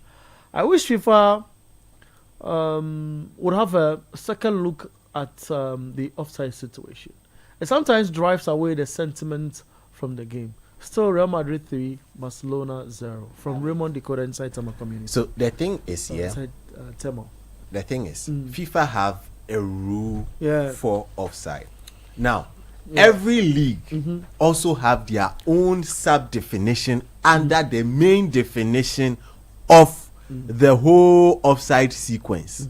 Do you get my point? So every league have their own definition of an offside. Yeah. Some of the things that is underpinned under the broader one. Yes. So for instance, some of the things that you get overlooked as offside in the EPL, when you get into the Spanish La Liga, it won't happen because they have the semi-automated system. And the semi-automated system unfortunately, overrides the VAR system when it comes to drawing those kind of lines. Today they draw it to the shoulder, tomorrow they draw it to your fingernail. Those kind of things they do at Stockport Park. It's different. So the leagues independently also regulate their own laws. So like football fans, you need to understand the leagues you are watching. When you are watching the Champions League, things that happen in the Champions League, Abe, offside. No, it's offside because he was offside. He was behind the goalkeeper when he kicked. But the it's ball. Vinny Junior for me, and what he does with the ball at his feet. He keeps moving, he stops. Then he sees somebody. Then he brings the ball out again, close to the D of Madrid's area. And, I wouldn't say, of Barca's area, I should say. But I wouldn't say Barca were lucky. But, I mean, these two sides are just brilliant. We'll be walking you through that game. Premier League game started at 2, successfully ended. I was going through the messages. I want to wrap up with the last few messages. Then we will go into other stuff. So let's get this man. I don't know. There's a thing about him that's super funny. So good day, Abe. It's good telling us that everything is programmed because it favors Barcelona. Hey, coach, you shouldn't be doing this. Weren't we here when he was crying against a decision taken against United? Coach is just doing Sergio Ramos' work. The truth is that we Madridistas didn't do Jude any good because he was the best player even in our team that season and even in the La Liga at large. So I totally disagree with him. El Clásico is still on his 46 minutes into the game, 45 plus 6, so we are in the 46 minutes of the game. Come on, you've been silent for a second. Which do you fancy to win this game? See, you don't like the question. No, not that I don't like the question. What's happening? I sort of know the answer. Really? No. You should give me the answer. No. If you mention it and you say it, it's like yeah. So you say it and let him confirm. So see, let me. I wish you can whisper in my ear, but when I'm sitting is too far. Let me text it. Text me on WhatsApp. Let me text it to you. Come now, I'm listening. Look, before the game, don't get swayed. No. So before the game, when I came to the studios, I told Sedi that I just have a feeling Real Madrid will beat Barcelona today, because I just feel like, looking at the stats and how good Real Madrid is, Barcelona have a lot of injuries and other things. Real Madrid will have an edge over Barcelona today for the very first time in quite a while. But looking at this game critically, you could see clearly that Madrid are playing good football. Barcelona also playing good football. Madrid are making sure they are able to capitalize on Barcelona's mistakes that they are doing. And the high line is one key thing that Barcelona needs to check, because it's really a problem for them. Because look at the goal that Kylian Mbappe scored. It was through the high line situation that they had to just get a goal from Mbappe. Even with the second goal, very poor defending from what's the name from with the Barcelona defense. They weren't able to defend very well. So it's very difficult for Barcelona right now because Real Madrid are playing all the football, trying their best to possess the ball, pass the ball very well. Lamine Yamal, we are not seeing him too much in the game. They are making sure he doesn't get hold of the ball so much, because when he does that, that is when he disturbs a lot. But for Real Madrid, they are able to get their passes so well, give the ball to Mbappe, Vinicius doing his best, Bellingham also doing his best. So it's a very difficult one from Barcelona. Barcelona are just making sure their midfield they will be able to work. That's the likes of Pedri and what's the name? De Jong. Frankie De Jong trying their best to do their get the passes. For Rashford is not too much in the game. He's struggling a bit in the game. I understand him because this is very first El Clasico game at the Santiago Bernabeu, but he's doing his best. For Lamine Yamal, he's not putting the best that we want to see him. We want to see from him. So it's a very difficult one from Barcelona. But as I said, I just feel like Real Madrid will win this game. All right. I checked my WhatsApp and it's just what 30 cents. Argument on who was winning the game. It's just what 30 cents. so yeah. so it's not like this one is something happening, but I understand perfectly. It's perfect. Yeah, he writes that and you just speak it. You know.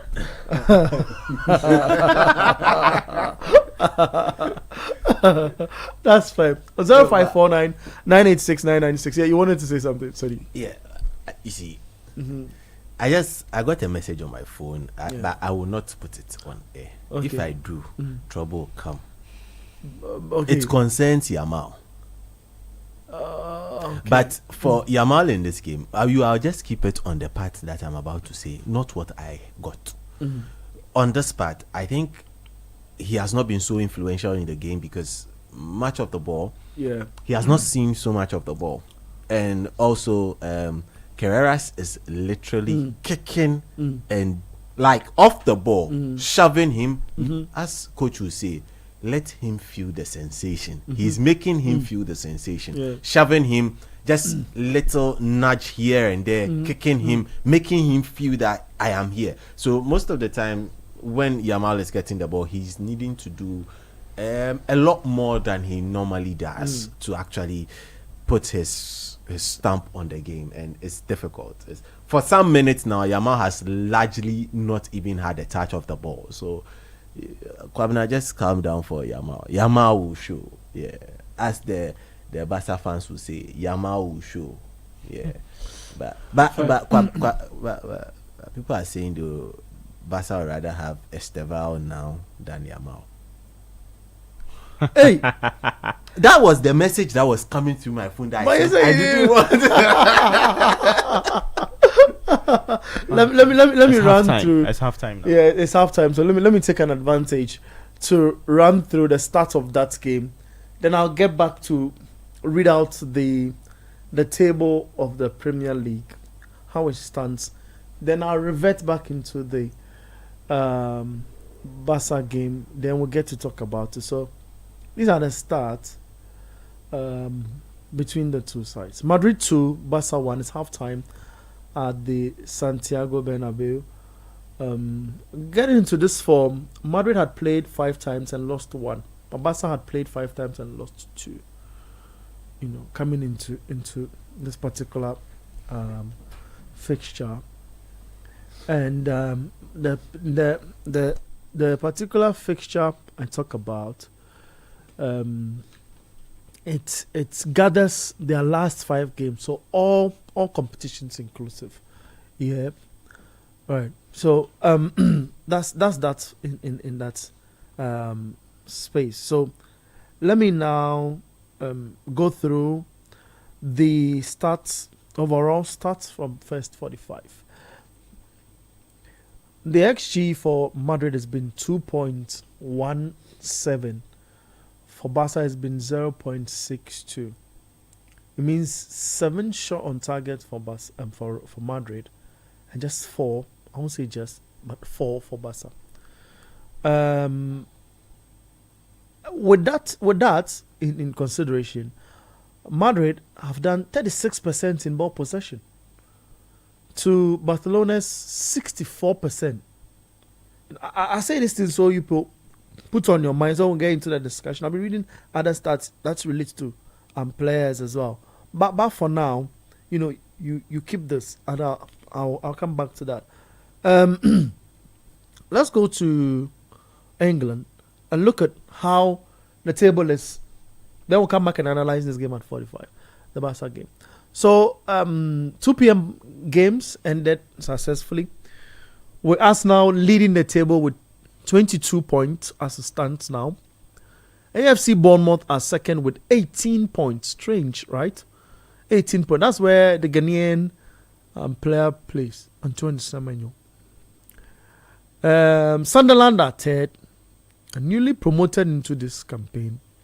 They are third with 17 points on their log. City are fourth with 16 points. United are fifth with 16 points. But on goal difference, City have scored more. They've got 10. And United have gotten 1. Liverpool lies sixth with 15.15. With a 2 goal difference after 9 games. Defending champions. Villa 7th with 15 points. Spurs, who are yet to play, are 8th with 14 points. If Spurs should win, they'll move to 3rd straight. Because they've got plus 7 goal difference. So should they win, they will yank Sunderland off the 3rd spot and occupy there. And what it means is that it shifts the other clubs down again. So that's the event of what's the points are super close. Chelsea have gotten 14 points. They are 9th on the log. Crystal Palace are 10th with 13 points. Brentford are 11th with 13 points as well. Then there's Newcastle United, who are 12 with 12 points. Brighton are 13th with 12 points as well. And Everton are 14th with 11 points. Leeds are 15th with 11 points. Burnley are 16th with 10 points. Fulham are 17th with 8 points. Nottingham Forest now lies 18th after they changed their coach. They've got 5 points. West Ham United are 19th. They've got 4 points. Wolves thought they had won, or they had picked the points from that game. Fortunately, they didn't. So 20th, minus 12 goal difference. They've got 2 points on the lock. So this is how the greatest leagues table looks like. The English Premier League. 0549 986 996. Kindly forgive me. Everton will be playing at a good at the Dickinson Hill Dickinson. Hill Dickinson. So Yeah. Hill is what I was trying to recollect. Oh my word. So they'll be at the Hill Dickinson to play against Spurs. We'll see about that. Let's run through that lineup. Then I'll revert to this game. I want to allow you guys put your thoughts together. Forgive me for this. 0549 986 996. I promise to give you some minutes at 4:30 for you to come in with your thoughts before we close the show. Tottenham Hotspurs makes 4 changes from their last match. So it's Spence, Simons, who replaces Gray and Begval, Kolomwani and Johnson in, Richarlison and Odobert out for Spurs. And for Everton, Grealish comes in for Alcaraz. So this is the starting lineup. 4-2-3-1 for Everton. Jordan Pickford in post. Jake O'Brien in defense. Tarkowski and Michael Keane in defense. 4 and 5. Mikalenko on the other half of defense. The double pivot is James Garner and Idrissa Gana Gueye. Eleman in the eye forms the 3 behind the attacker Beto with Drosby Hall, the former Chelsea guy, Dewsbury Hall, I should say, and Jack Grealish for Everton. For Spurs, Tottenham Hotspur, there's Vicario in post, Porro, one of my favorite footballers, Pedro Porro on the right, Kevin Danso was of Ghanaian. Yeah. Ghanaian decent. Kevin Danso in midfield, Van der Ven playing the 4 and 5 position, and Spence on the other half. Palinha, Rodrigo Bentancur in middle as a double pivot. Ganes Kudus Mohamed on the right in the 4-2-3-1 formation.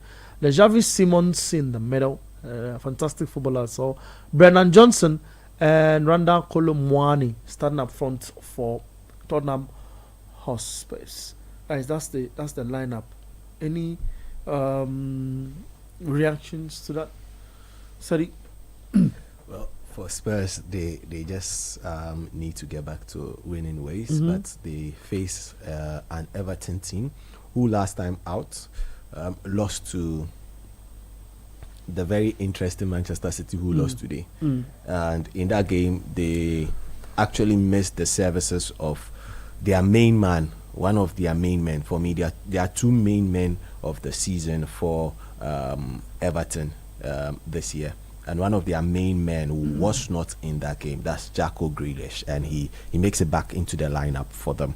And we know the danger he can bring into the Everton side. So looking forward to seeing Jack Grealish combine again with the likes of Kevin Drisbury Hall and then Iliman Ndiaye.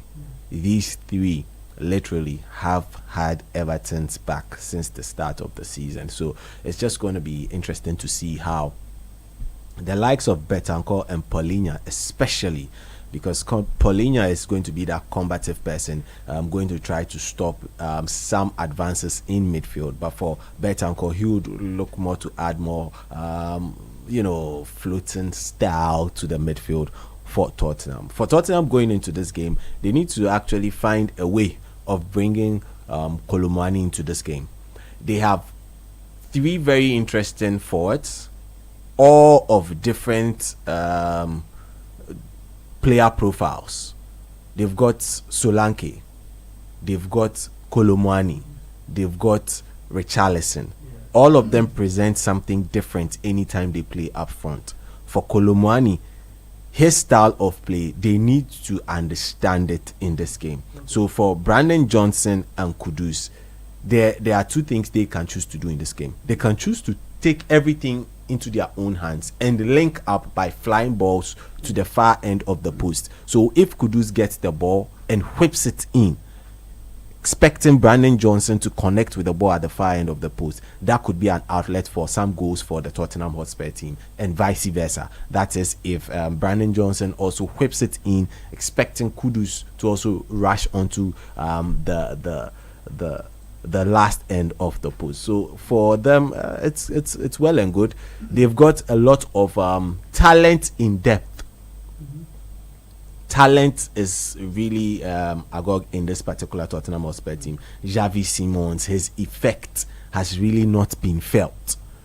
So, but to go to the Hill Dickinson Stadium and do it is a tall ask for Xavi Simons, but it's possible for him to actually come into his own in this particular game. It's going to be difficult.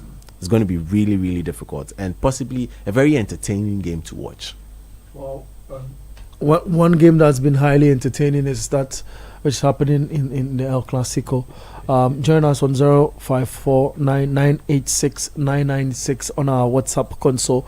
I'll read the messages out for all of us. Governor, is Bassa missing Rafinha? A bit of it, but he has been injured for some time now, so I'm sure they've had a player to just been able to play so well. That is what's his name, Rashford playing so well so far for Barcelona. So it's not too much, but I just feel like they need to push themselves more in the second half against Real Madrid. But I want to touch base on the Everton Spurs game. That's the first start for Kolomwani in the Premier League for Spurs. And Kolomwani is one player that he will not give you the nice ball, the nice football that he has to do, but he makes sure he will be able to get you the goals. Unfortunately for him, he has not gotten any goal for Spurs so far.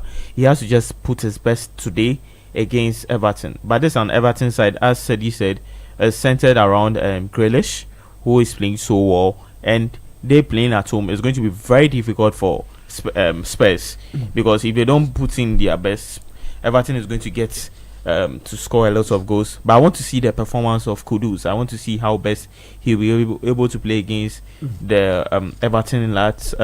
It's going to be a very difficult game for both sides. Both sides lost their previous game. Spurs lost against Aston Villa at home, and also Everton lost away to City. So it's a big one at the Hill Dickinson Stadium that they have to just do their best. Both teams have to do their best to at least get the maximum 3 points. Okay. No, that's great. 0549986996 0549986996. Let's go for go for a break. We'll return back in studio and then talk more here on your radio and of course on your screen on Channel 1 TV. We'll be back shortly. This is the Republic of Football.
you'll be interested in phoning in and, of course, telling us what you've been thinking around all we've discussed for, this moment we live for. Great action in the world of football.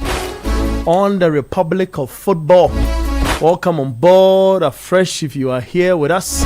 We are still live on YouTube. Hey, we cherish you so much. I'll be fetching all of those messages from that space as well. And welcome. So it's Real Madrid leading Barcelona by 2-1. The second half already on. And I've been asking questions, and some of the questions I try to find out, there've not been any sub yet in the game for Madrid. So much same for Barcelona as well.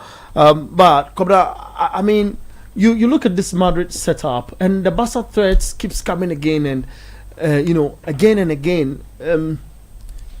What do you think should happen now? If Madrid should sit in a little and try and defend on the balls, rely on the quick counter, or still keep the game at bay, like it started in the first 45, end-to-end stuff.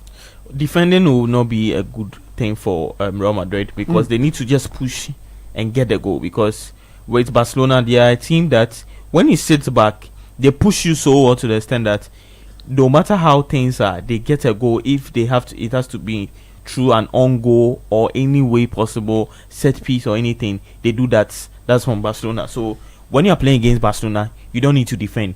Open the game, play toe-to-toe with them, play very well to be able to get the goal. And that is what Madrid is doing now. Even in the second half, they are playing toe-to-toe with them, trying their best to get a goal. And that's very brilliant from them.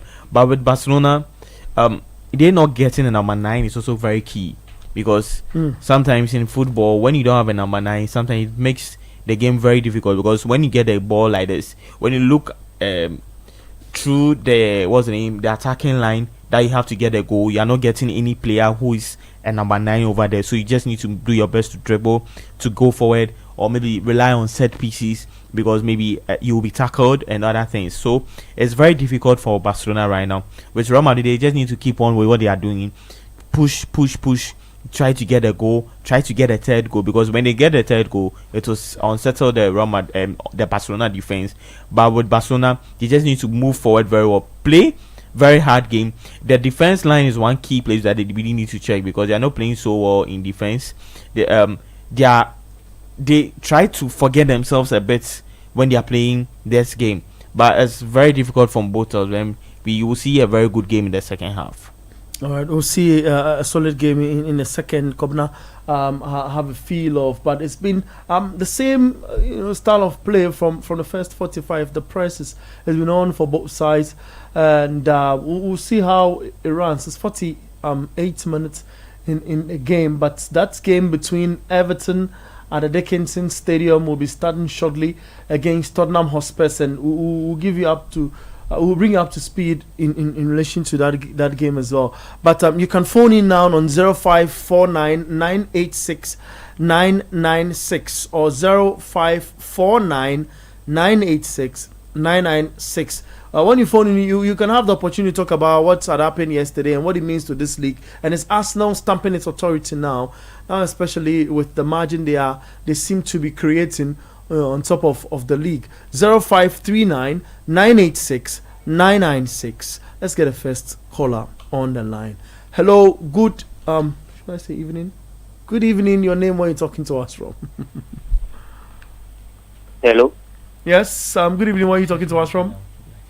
Yeah, I'm Adam. I'm calling from Spintech. Yo, Adam from Spintech. Welcome to the show. Yeah. Which fan are you?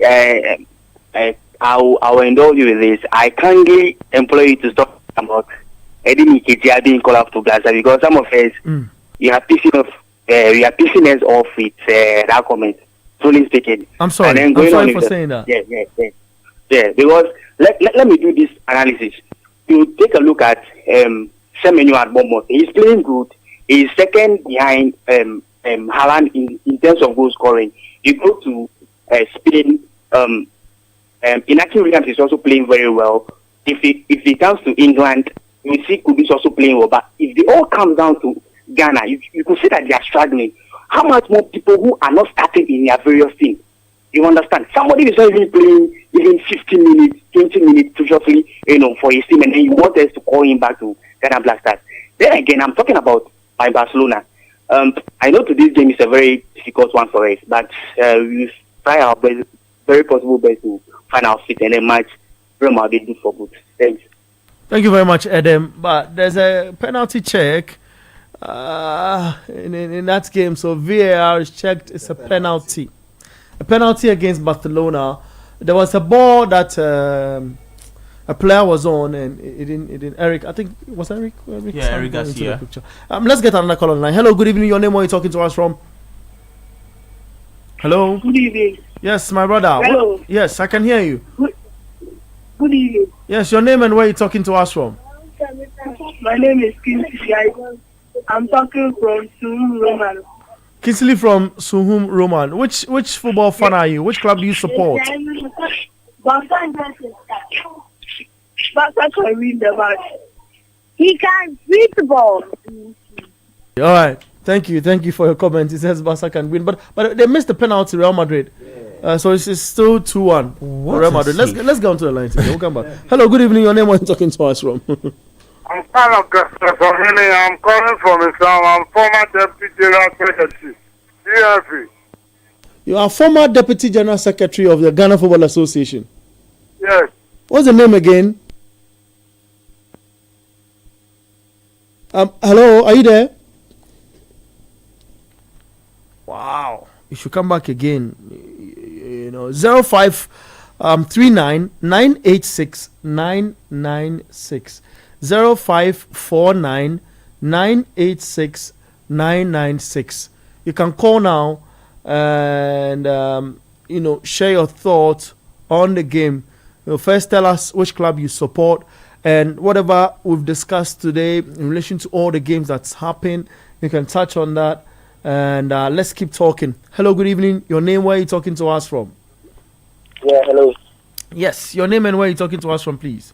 I'm Mohammed and I'm talking from Kaswa. Mohammed from Kaswa, talk to us. Which club do you belong to? Yeah, I'm a proud Madrid star. Are you following your game? You just missed the penalty. What's your thought on that? Just missed the penalty, but at least we are still in control of the game, right? Absolutely. But, and I want, let me say, the Barca fans shouldn't, let me say, busy. They will do come back and what, because look, I'll accept the fact that at least last 5 games that we met as El Clasico, they beat us down here. They really handled us very well. I get me. So this one, we are bringing it to the Santiago Bernabeu. I get me. So they shouldn't try to be saying come back. I don't know if you watched our national match last week. Ronaldo missed the penalty. 2 minutes, 3 minutes, he scored a screamer. I don't know if you saw that. So the penalty, it doesn't matter. At least we came back without the penalty. I get you. So we are still on it. We are taking it to Santiago Bernabeu today. I get you. Okay, all right. That's fine. So anyway, 0539 986 996 and 0549 986 996 is Madrid 2 Barcelona 0. I see your message, Cove Town Baby, on YouTube. I see your message. Yeah, you get to understand it later. Hello, your name? Where are you talking to us from? Hello, good evening. All right, he'll try and come back. 0549 986 996 and 0539 986 996. So you can call now and let us have your say. Hello, good evening. Your name? Where are you talking to us from? We need to be checking that. Hello. All right. So we'll work on that. And when you call us, I'll get close to your mouthpiece and all of that, and let's talk. Hi, good evening. Okay. All right. Let's see if this works. Hi, good evening. Your name? Where are you talking to us from? Eno. This is better. What's your name again, please? Inu. Say again. I didn't get a name. What is the name? Inu. Yeah, Inu. Oh, okay. It's the first time hearing that. So I know Inu. Fancy, like I have a friend called Godfrey Inu. Yeah. Hello, good evening. Your name? Where are you talking to us from? I'm talking from Kaswa, Ninobi. Yeah, please. What's the name? My name is Oliver. Oliver. Fantastic. Let's talk. Oliver, great. What's the club you belong to? Which club do you support? My name is Oliver. Yeah, I got that. Which club do you support? Barca. Charlie, are you winning this game? It looks difficult. Why are you not showing it? Why are you not showing the Barca on the TV? You want a live match? Okay, all right, that's fair. That's fair. Oh, don't cut it. No, I'm not cutting. I said that's fair. You're here. Okay.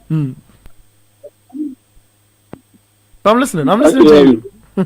So, Barca is going to win, right? Barca is going to win. Okay, Oliver. All right. Thank you very much. You made your point. Oh, hello. Good evening. Your name? Where are you talking to us from? Yeah, my name is Isaac Ando. I'm calling from Ejimako. Isaac Ando from Ejimako. You sound like my mate. Yeah. Let's talk. I'm a United fan. Yeah, United fan. Solid. That's solid. Charlie, yeah. The team, it looks like it can finish. You can't hear. Hello. Don't listen to me on your sets, okay? Hello. Yes. Good evening. Your name? Where are you talking to us from? I'm calling from Kumasi. Great. What's the name? Amofa. Amofa. Yeah. Talk to me, Amofa. Yeah, I want to know the scoreline of Man United and Brighton game, if you can. Oh, it was 4-2 in favor of Manchester United. Okay, thanks, bro. All right. Okay. Okay, that's fair. When he ended the call, I also mistakenly shut off my my microphone. Interesting. 0539986996. Hello, good evening. Your name? Where are you talking to us from? Good evening. I'm Bernard from Asama, Island. Name?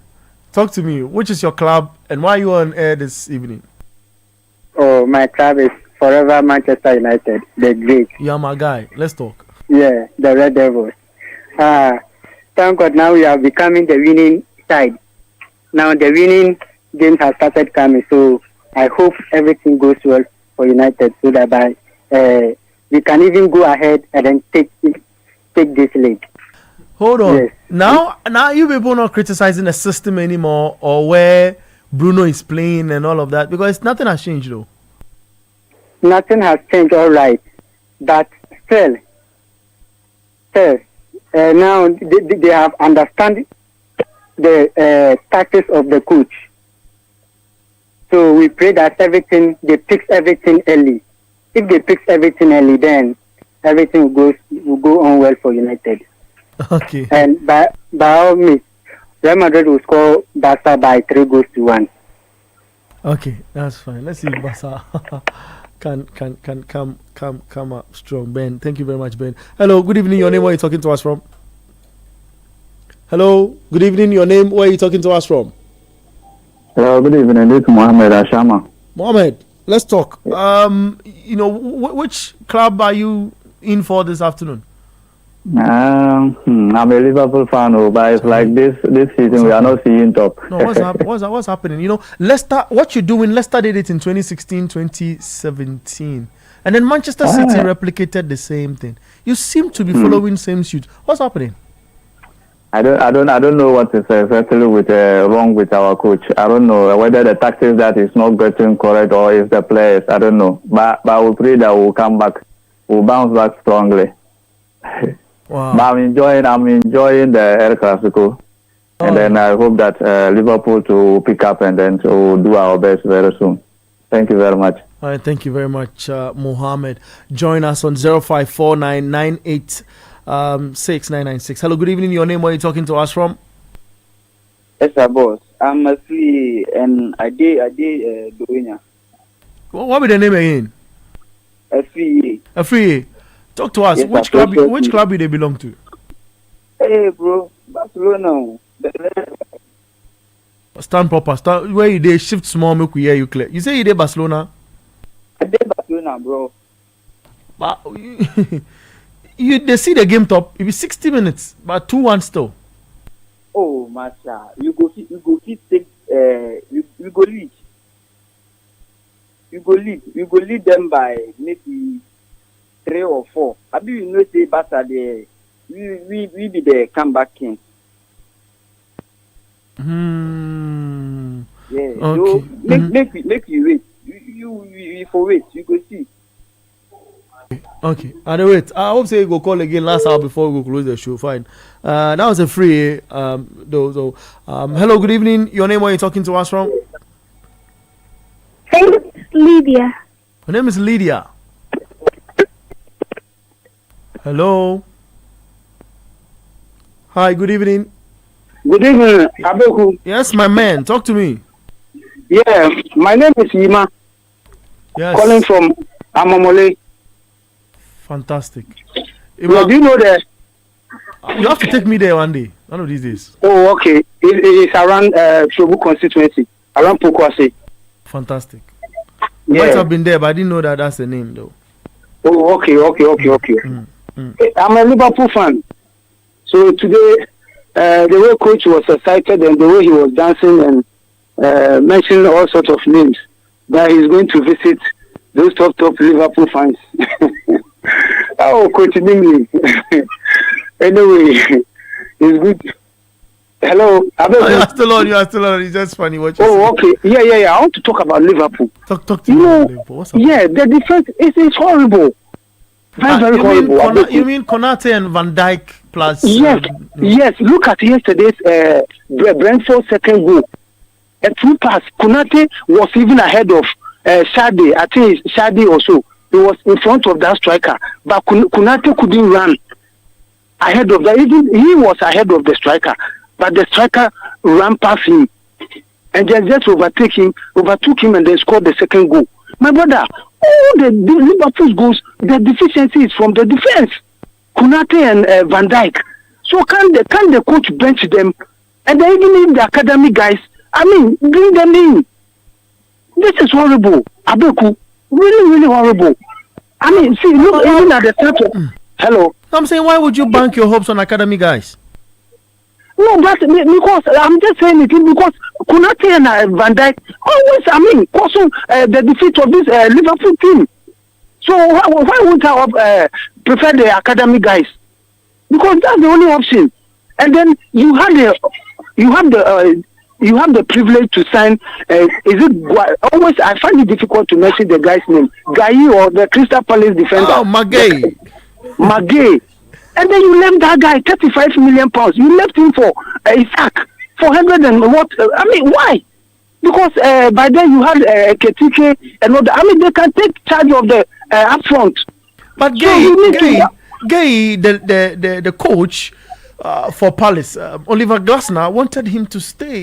He didn't want the player to move because he was one of the very good lads, in the squad. So that you can't blame Liverpool or the bosses for not buying. Liverpool spent a little over 500 million pounds. I'm aware. I heard you saying that. I'm aware. But they will need defense more than the upfront, the strikers. I could tell me if what I'm saying, if what I'm saying doesn't make sense. Because it makes sense. That's your argument. I respect it.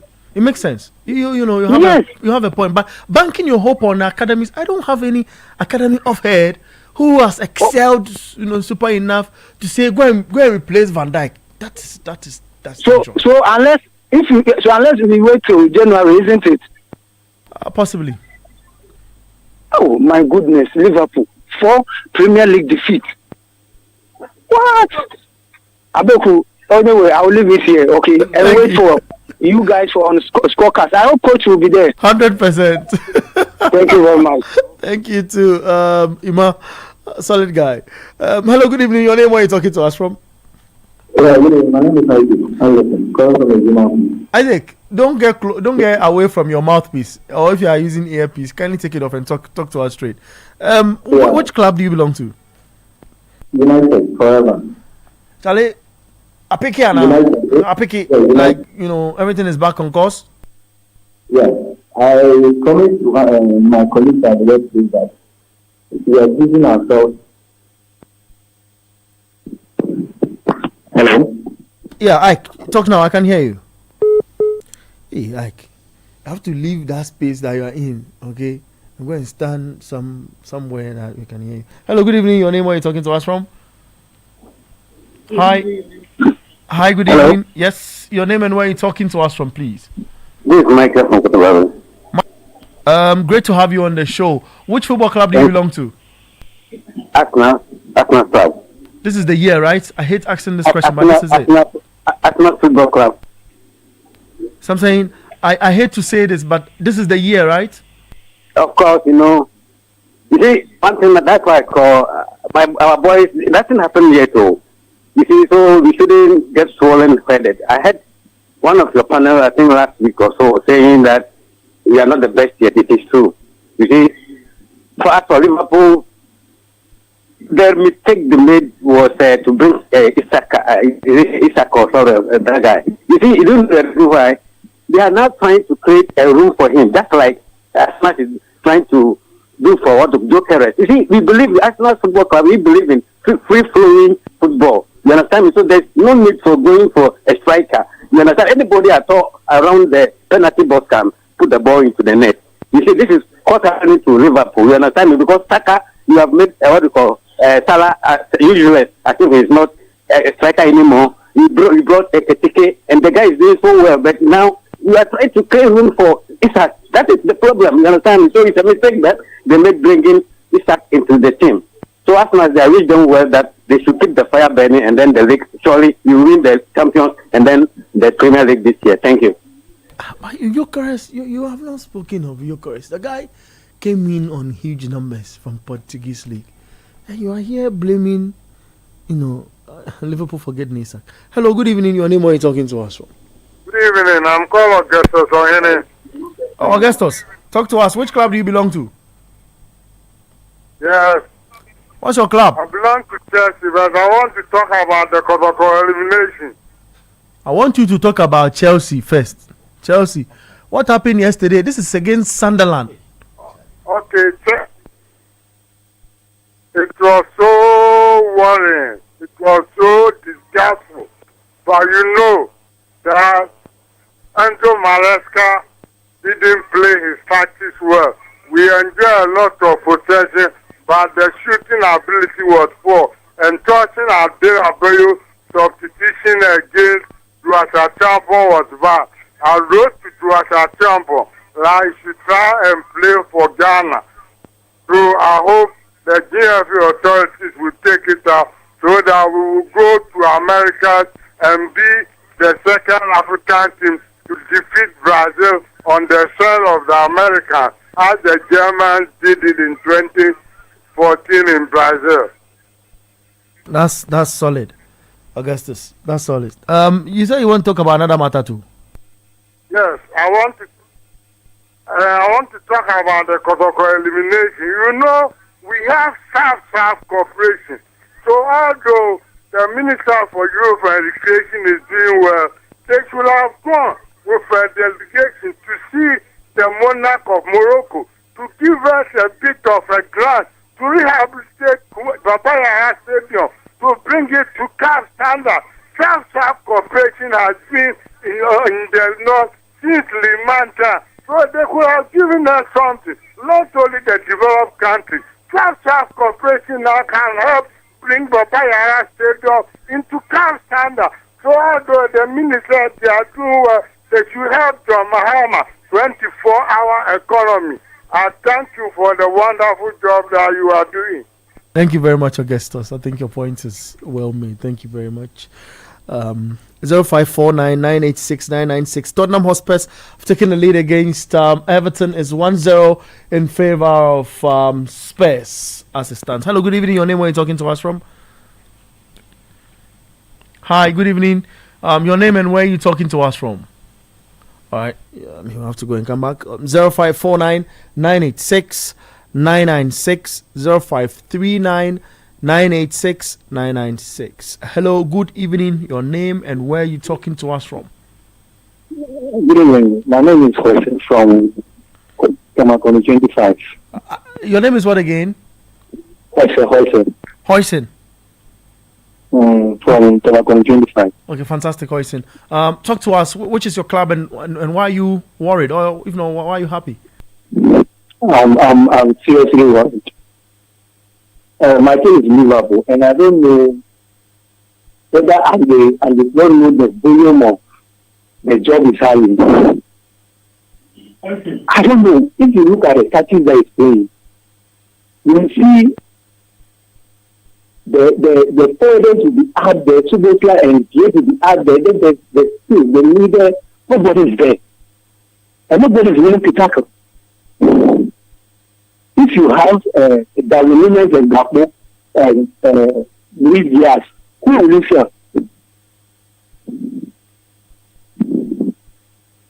Who will you serve? If you have Luis Diaz and Gakpo, who will you serve? And I think Kekes is worse. In fact, select out to you. The man is not doing well. Thank you. Bye-bye. Wow. Hoysen. Hoysen says the coach will have to leave. That's strange. And it's Slot he talks about. Hello, good evening. Your name, where are you talking to us from? Well, my name is Abik, calling from Broadcaster. Name, let's talk. Which is your club? Well, I'm a fan of Chelsea. And then yesterday, Chelsea disappointed me. I barely eat yesterday. And I'm disappointed at Chelsea yesterday. And I hope they'll bounce back. All right. Please, if you call, don't be listening to yourself on a certain device that you are listening to us on. It distorts what you want to say. So I'll pick last two calls, and then we'll draw the curtains on the show. Hello, good evening. Your name, where are you talking to us from? Hello? Yes. Please, your name and where you are talking to us from. Kindly move away from your radio set if you are listening to us via radio. My name is Kwabena. Kwabena, let's talk. Which club do you belong to? Sunderland. Hey, Kwabena. Hey, Kwabena. Kwabena, if you are lying, laugh small. Because strange. True. Sunderland. I'm a Sunderland fan. Yes. But since when? Asamoah's time or what? Oh, I started supporting them from childhood. From childhood? What's the name of your coach? The Sunderland coach. What's the name? His name just fit me.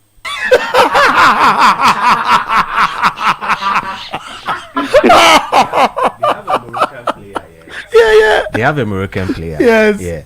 Kwabena should just mention it. The coach stuff is a problem. So Okay, so which player readily comes to mind? You said there's a Moroccan player he fancies. You recall his name? Oh, I know one player, Ballard. Our defender, he's very good. Come on, you go ahead. Yesterday we played well against Chelsea, and then I was very happy that we scored Chelsea. Come on, you just sold out. Like the whole arena is for you. You are truly a Chelsea fan from your commentary. How can you forget the name of your coach and then apparently, Charlie, you are happy you won against Chelsea? One of the goal scorers yesterday for Sunderland. Are you able to get that as well? Hello, are you there? Hello. Yes. So who scored for you yesterday? Just one of the goal scorers.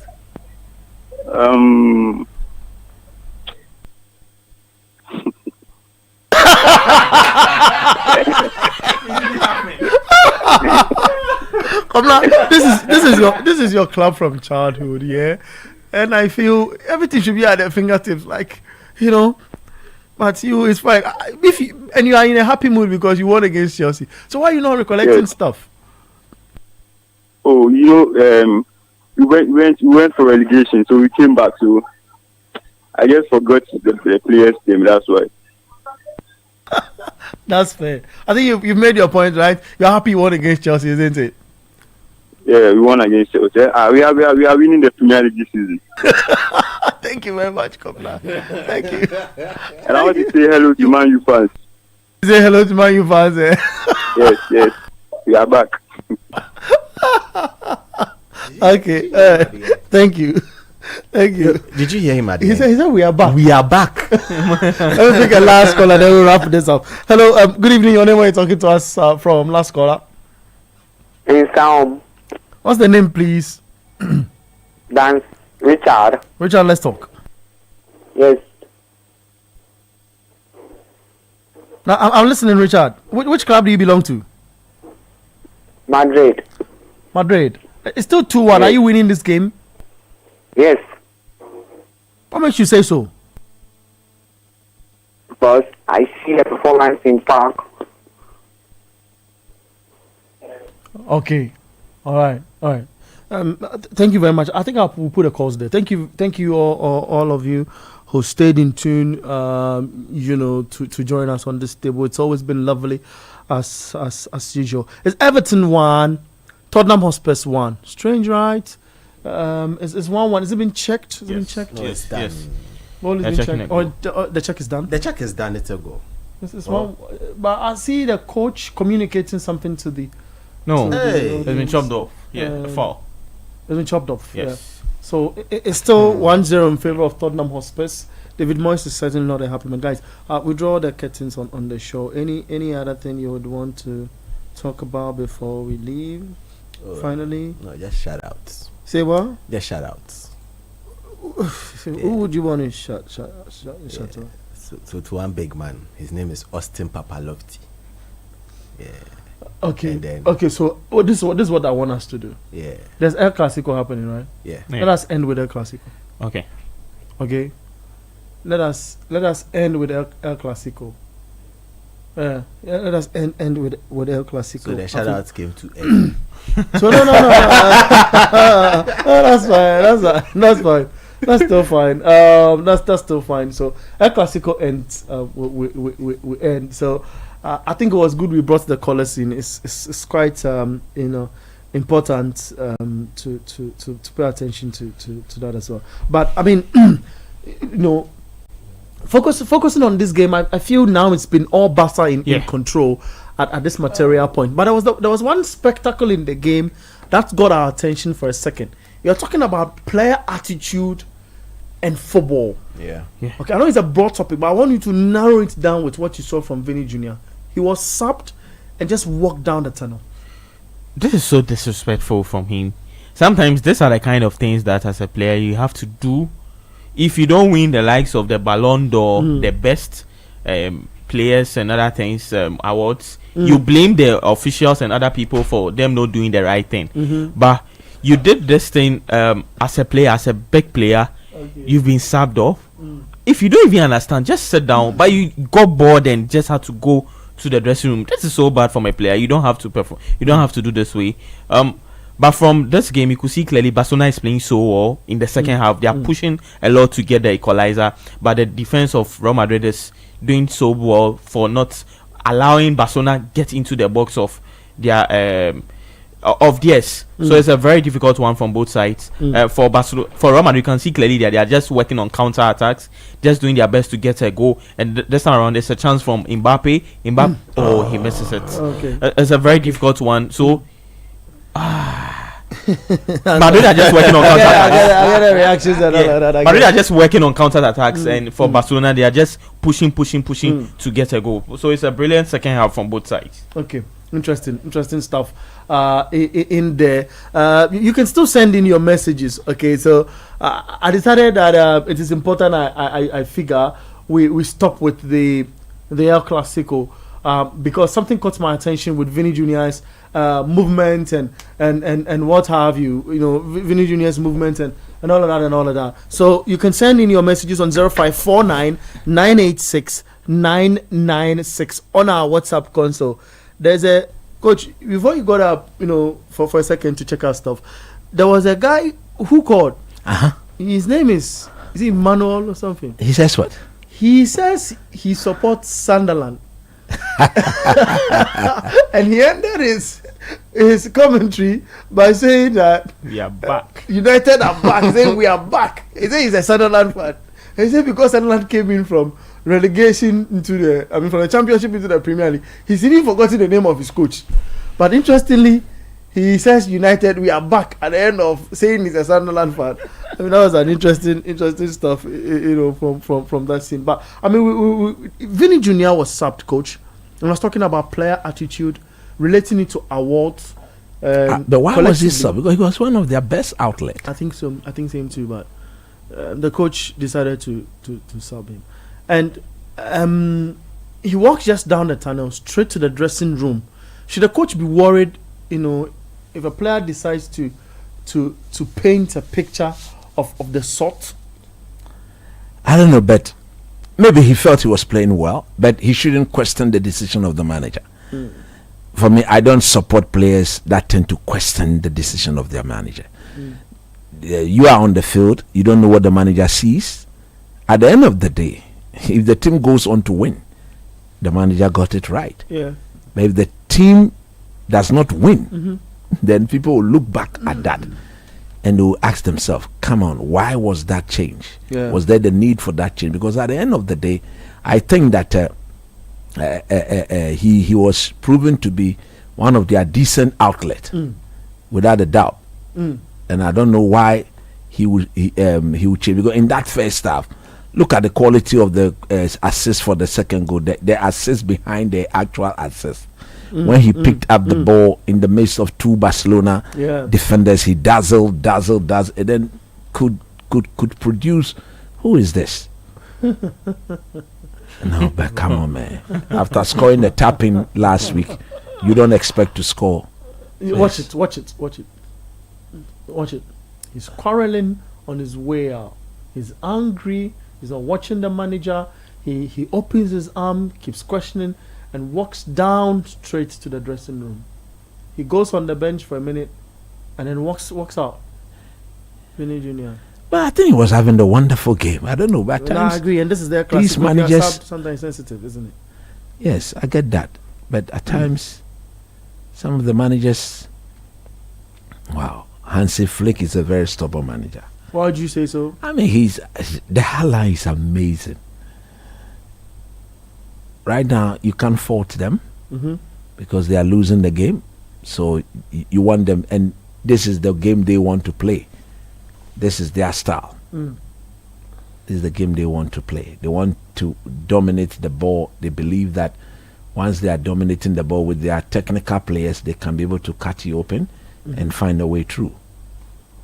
This is 97.3 City FM. We still have our focus on the Real Madrid-Barca game, which Madrid are leading by 2-1. This is the Republic of Football itself, your weekend's favorite sports analysis centered show where we take you across Europe to tell you about all that's happening. You get a glimpse at everything, and we analyze the game. Even as you watch, you get opportunity to tune in and listen to understand the issues better. So it's Barcelona who keep knocking on the doors of Real Madrid to look for answers. At the other side, in England, is Tottenham Hotspur 1, Everton 0, and Spurs again keep looking for answers. It was a goal that was scored, that was chopped up. VAR ruled it out, but it's still on, and 34 minutes in that game. For the Barca Madrid game, the El Clásico, I should say, is Madrid 2, Barcelona 1, 84 minutes in the game. Would this pressure, say, that Madrid are inviting work out for Madrid in particular, because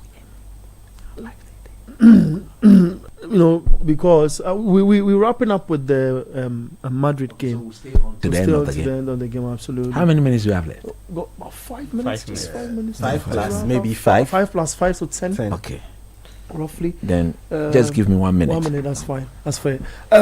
So you can join us. Let us have your feel on 0549986996 on our WhatsApp line.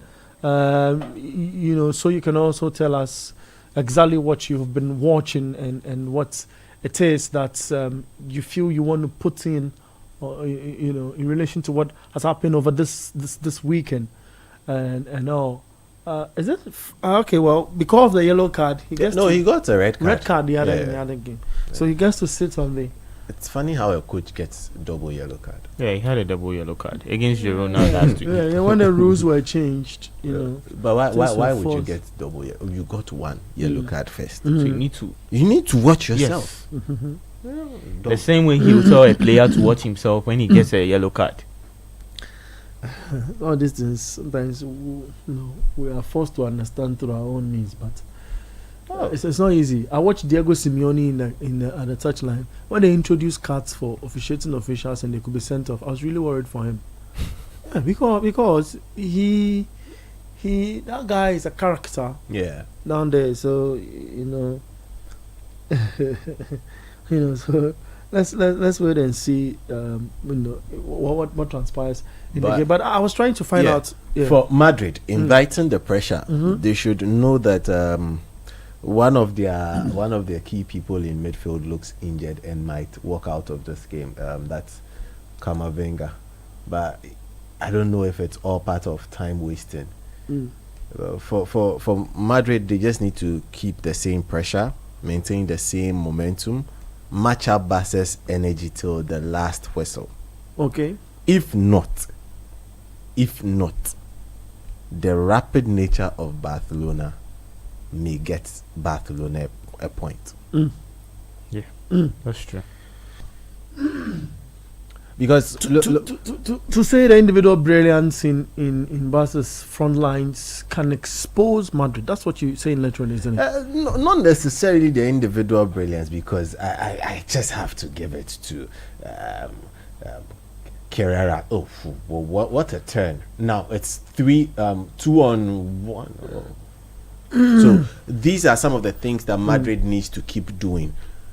Okay. Mbappe needs to be fed with the ball, and he needs to run at that high line. The more he gets to run at it, the more opportunity he gets, and the more he gets to shoot at goal. This would actually also make Hansi Flick communicate to the bench that, guys, you are leaving a lot of spaces behind you, and it might be problematic at the end of the day. He talks about issues being problematic for Madrid if they decide to keep the same composure. But for Barca, they want to now. And it is what I wanted to question you on. The long ball, should they introduce a lot of them to it? Because Madrid seem to be on a certain block, trying to do the invitation. So if the spaces are closed, you think Barca should go long like they did? I feel they have to do that. And when you look at it critically now, it's like Lamine Yamal is playing as a number 10 now, moving around, not playing as a right winger. He's just moving around to make sure he gets the passes to the players up front. It's a very difficult one for Lamine Yamal today because he's not putting up his best so far, like the Lamine Yamal you used to know. He has not put up his best, but it's a difficult one for Barcelona because Real Madrid are making it so difficult for them to get into the 18-yard box and even shoot. So it's very, very difficult now. And Real Madrid are making some substitutions, bringing in Dani Ceballos and another player in. So it's very difficult right now for Barcelona. They just need to make sure they get their goal because right now it's just left with some seconds. We don't know the number of minutes that he subs Mbappe too. Yeah. So critically, you could see clearly. So Gonzalo was the gentleman who was getting them the goals in the Club World Cup. In the Club World Cup, yes. So, you might want to assume he could do something similar. Yeah. But the number of minutes left, you could see clearly Real Madrid are just going to sit behind, make sure Barcelona just soak the pressure on them, they defend very well, but they have to be very careful because if you don't take care, that is when Barcelona will just punish you and get the 1 point that they want to get. We don't know how many minutes the referee has put in, but it's at very least 6, at least minimum 6. So 9 minutes. 9. Said it. So it's a long one for Barcelona, for Real Madrid, for both sides. Any team that gets this next goal, that is it. So it's very difficult now. If Barcelona wants to at least get a point, they need to make sure they equalize as soon as possible. If Real Madrid too wants to get a win, they have to defend very well, or at least get a goal in the 9 additional minutes, and that will be done there for them. So it's very difficult right now at the Santiago Bernabeu. But I want to say this Yamal conversation, credit needs to go to Carreras. The job he has done on Yamal this afternoon, is fantastic. That's very true. For a guy coming in from Benfica. Under the radar, he has been doing his job so well. He needs to be commended. So, Alvaro Carras, receiving all plaudits or applause, if you want, here in studio. But Barcelona, effected about 3 changes into the setup, trying to dig from Kubasi and Garcia. I think the coach felt that was the missing link, or is the area that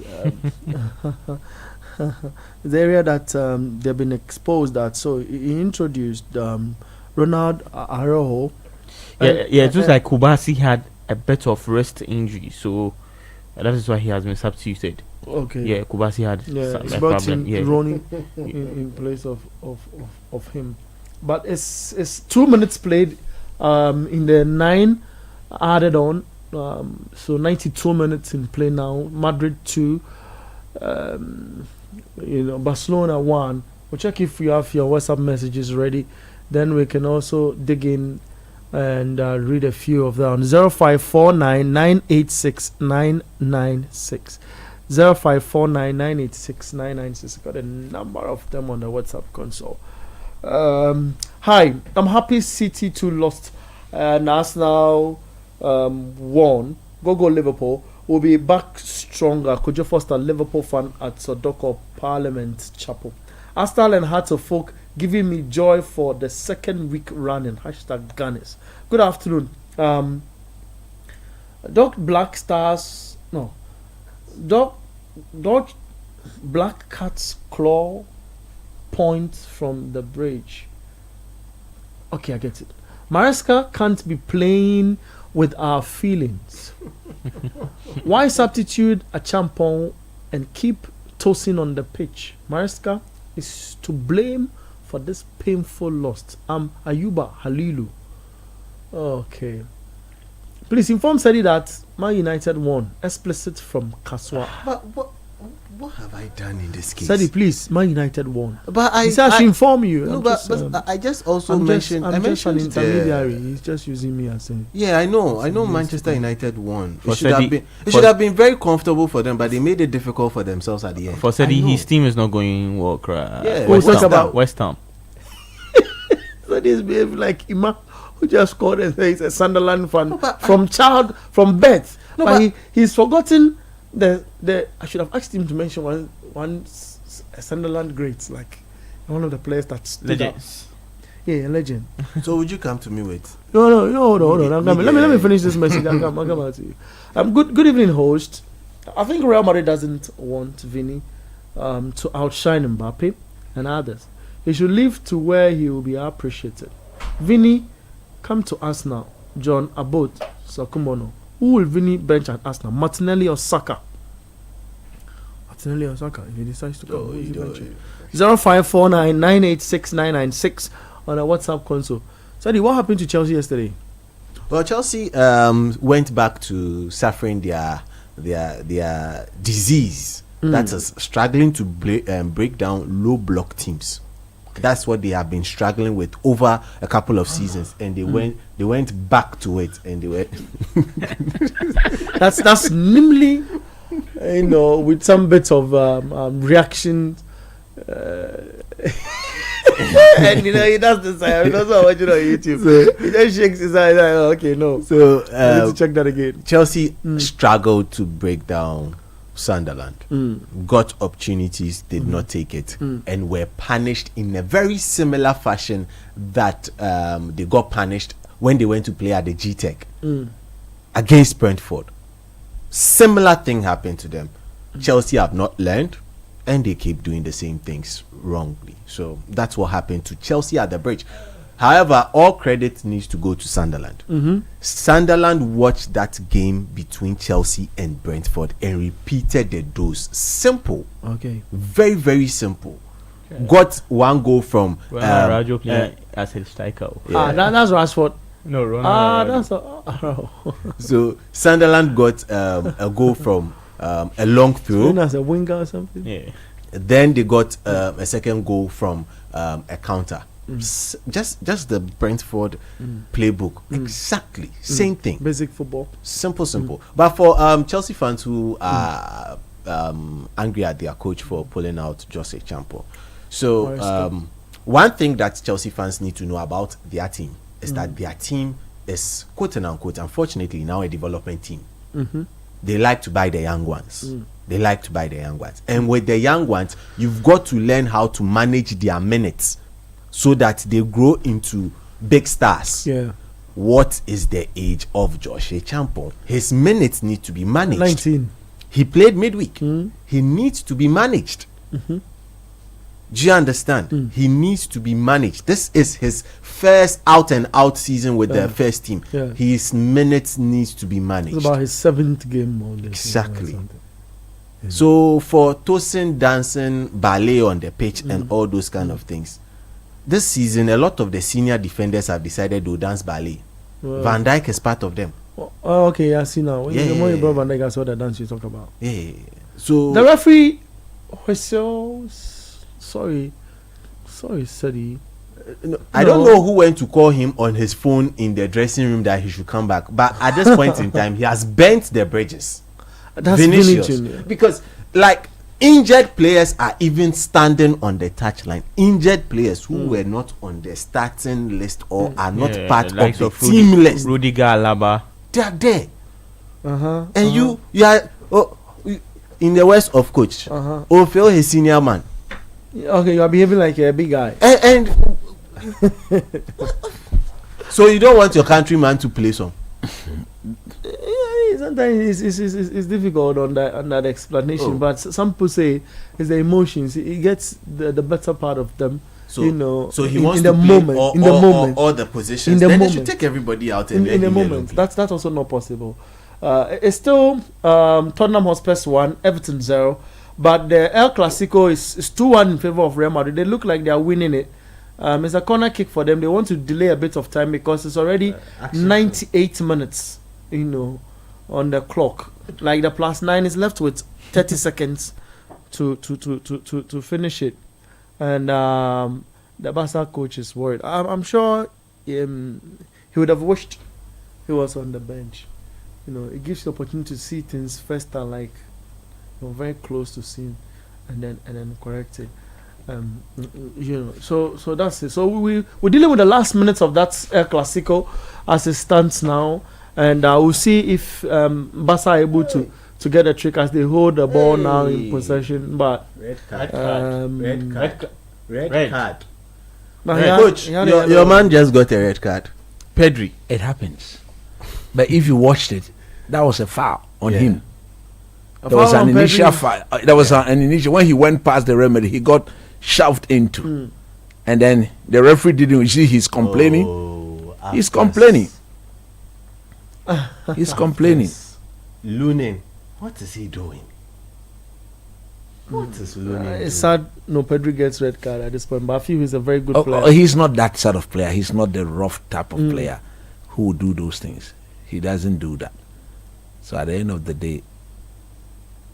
Wow. Anyway, the police has been called into this. No, but you see, most of the Spanish boys are teammates at the national level. Yeah.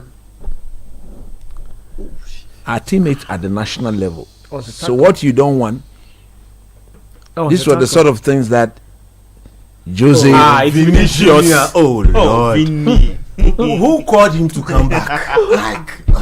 What did he do? He slapped somebody? No. He just decided to go into it, and his players or technical staff just struck him off the scene. And then there was Mbappe also showing up in the picture.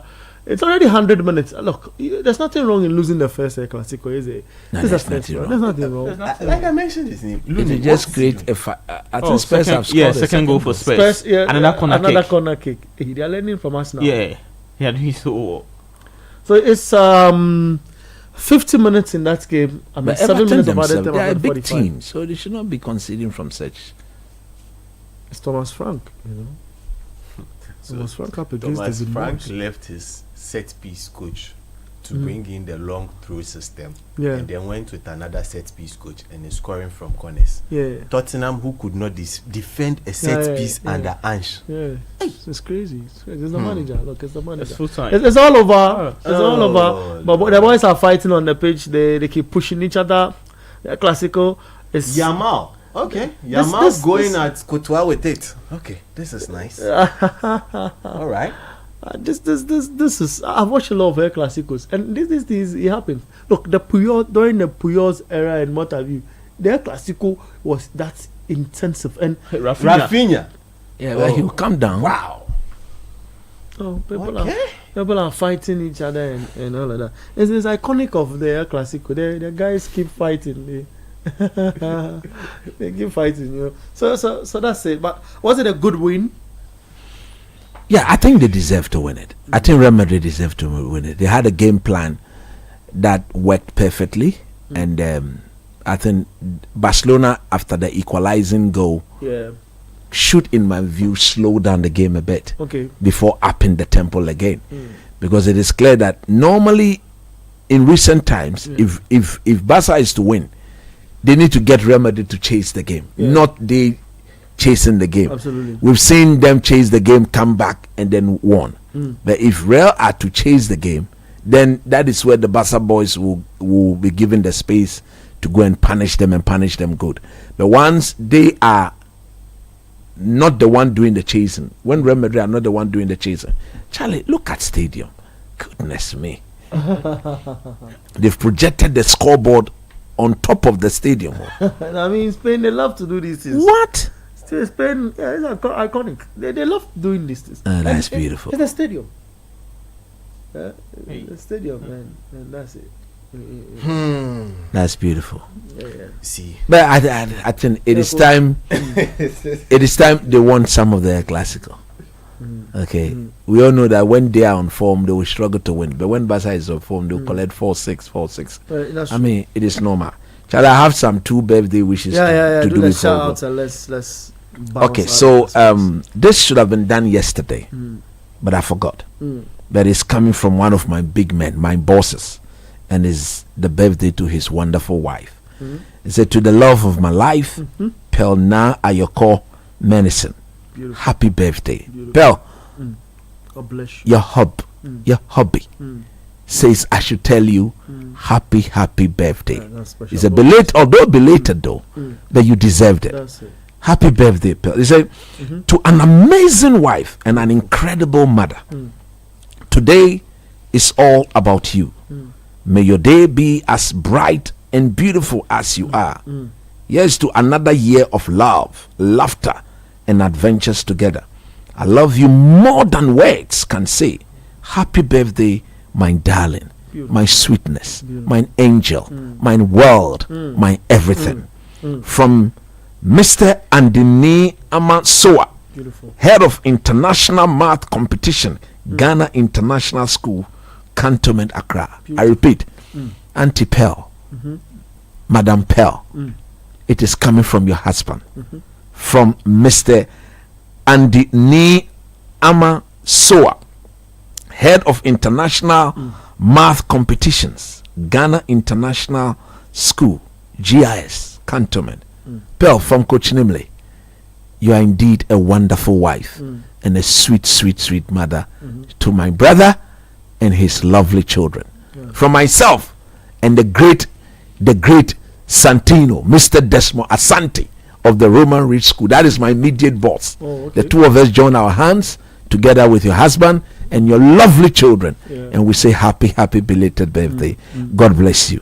And then if you have one more, let me do my next one, then I'll go. I want to say happy belated birthday to one of my guys, Pino. We call him.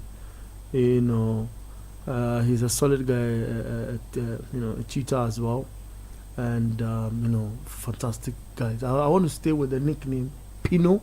That's what the boys understand. So happy birthday to you, Pino, and you're a solid guy. Yeah, from your wife and children to, they also tell you that you're an amazing gentleman. So happy birthday to you, Pino. Okay, so to the one I consider a sister, she's so lovely, Mrs. Louisa Ampel. She's the wife of Mr. Ampel. She's the senior sister of the former Ghanaian international Alfred Duncan. Oh, nice. It's coming from myself, her lovely husband, her siblings, Benedicta, Alfred himself, and every other lovely siblings of hers. Today happens to be her birthday.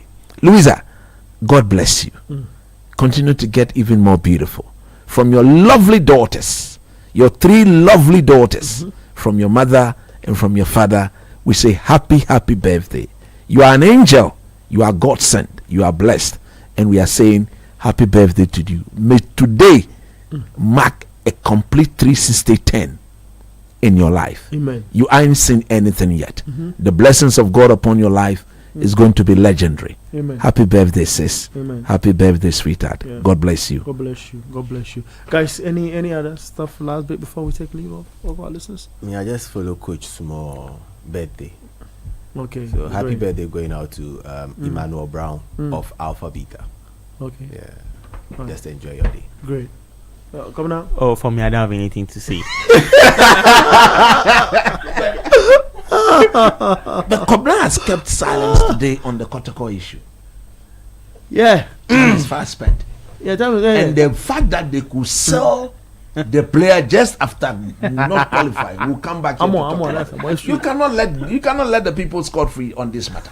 Yeah. Thank you very much, Coach Christopher Nimley. And Sedinam Sedi, I call him, and coming a mouthful as well. And staunch Kotoko fan, but it didn't happen for him or the other weekend. And guys, thank you. I appreciate you very much. We thank you too out there for doing the watching on TV, on YouTube, City Sports GHA, on Channel 1, TV on YouTube as well, and of course on radio 97.3 City FM, and across all our platforms where you had access to watch us. We thank you. We'll come your way same time next week to enjoy ourselves with a lot of good stuff from the Republic of Football, general updates from the world of the game in general. So, well, thanks to our guys behind the sets, Adrian Kwakofi, fantastic guy, making you see all the streams and putting everything together on TV as well. He's a solid guy, Adrian Kwakofi, and the rest of the team as well. So, thank you very much. And of course, Thomas as well. He's been pushing knobs and making sure you hear us clear and all of that. I'm Bernard Abekochi. I know I didn't mention my name when we started the show. Yeah, it was intentional. I am Bernard Abekochi. Sports is life. You get involved.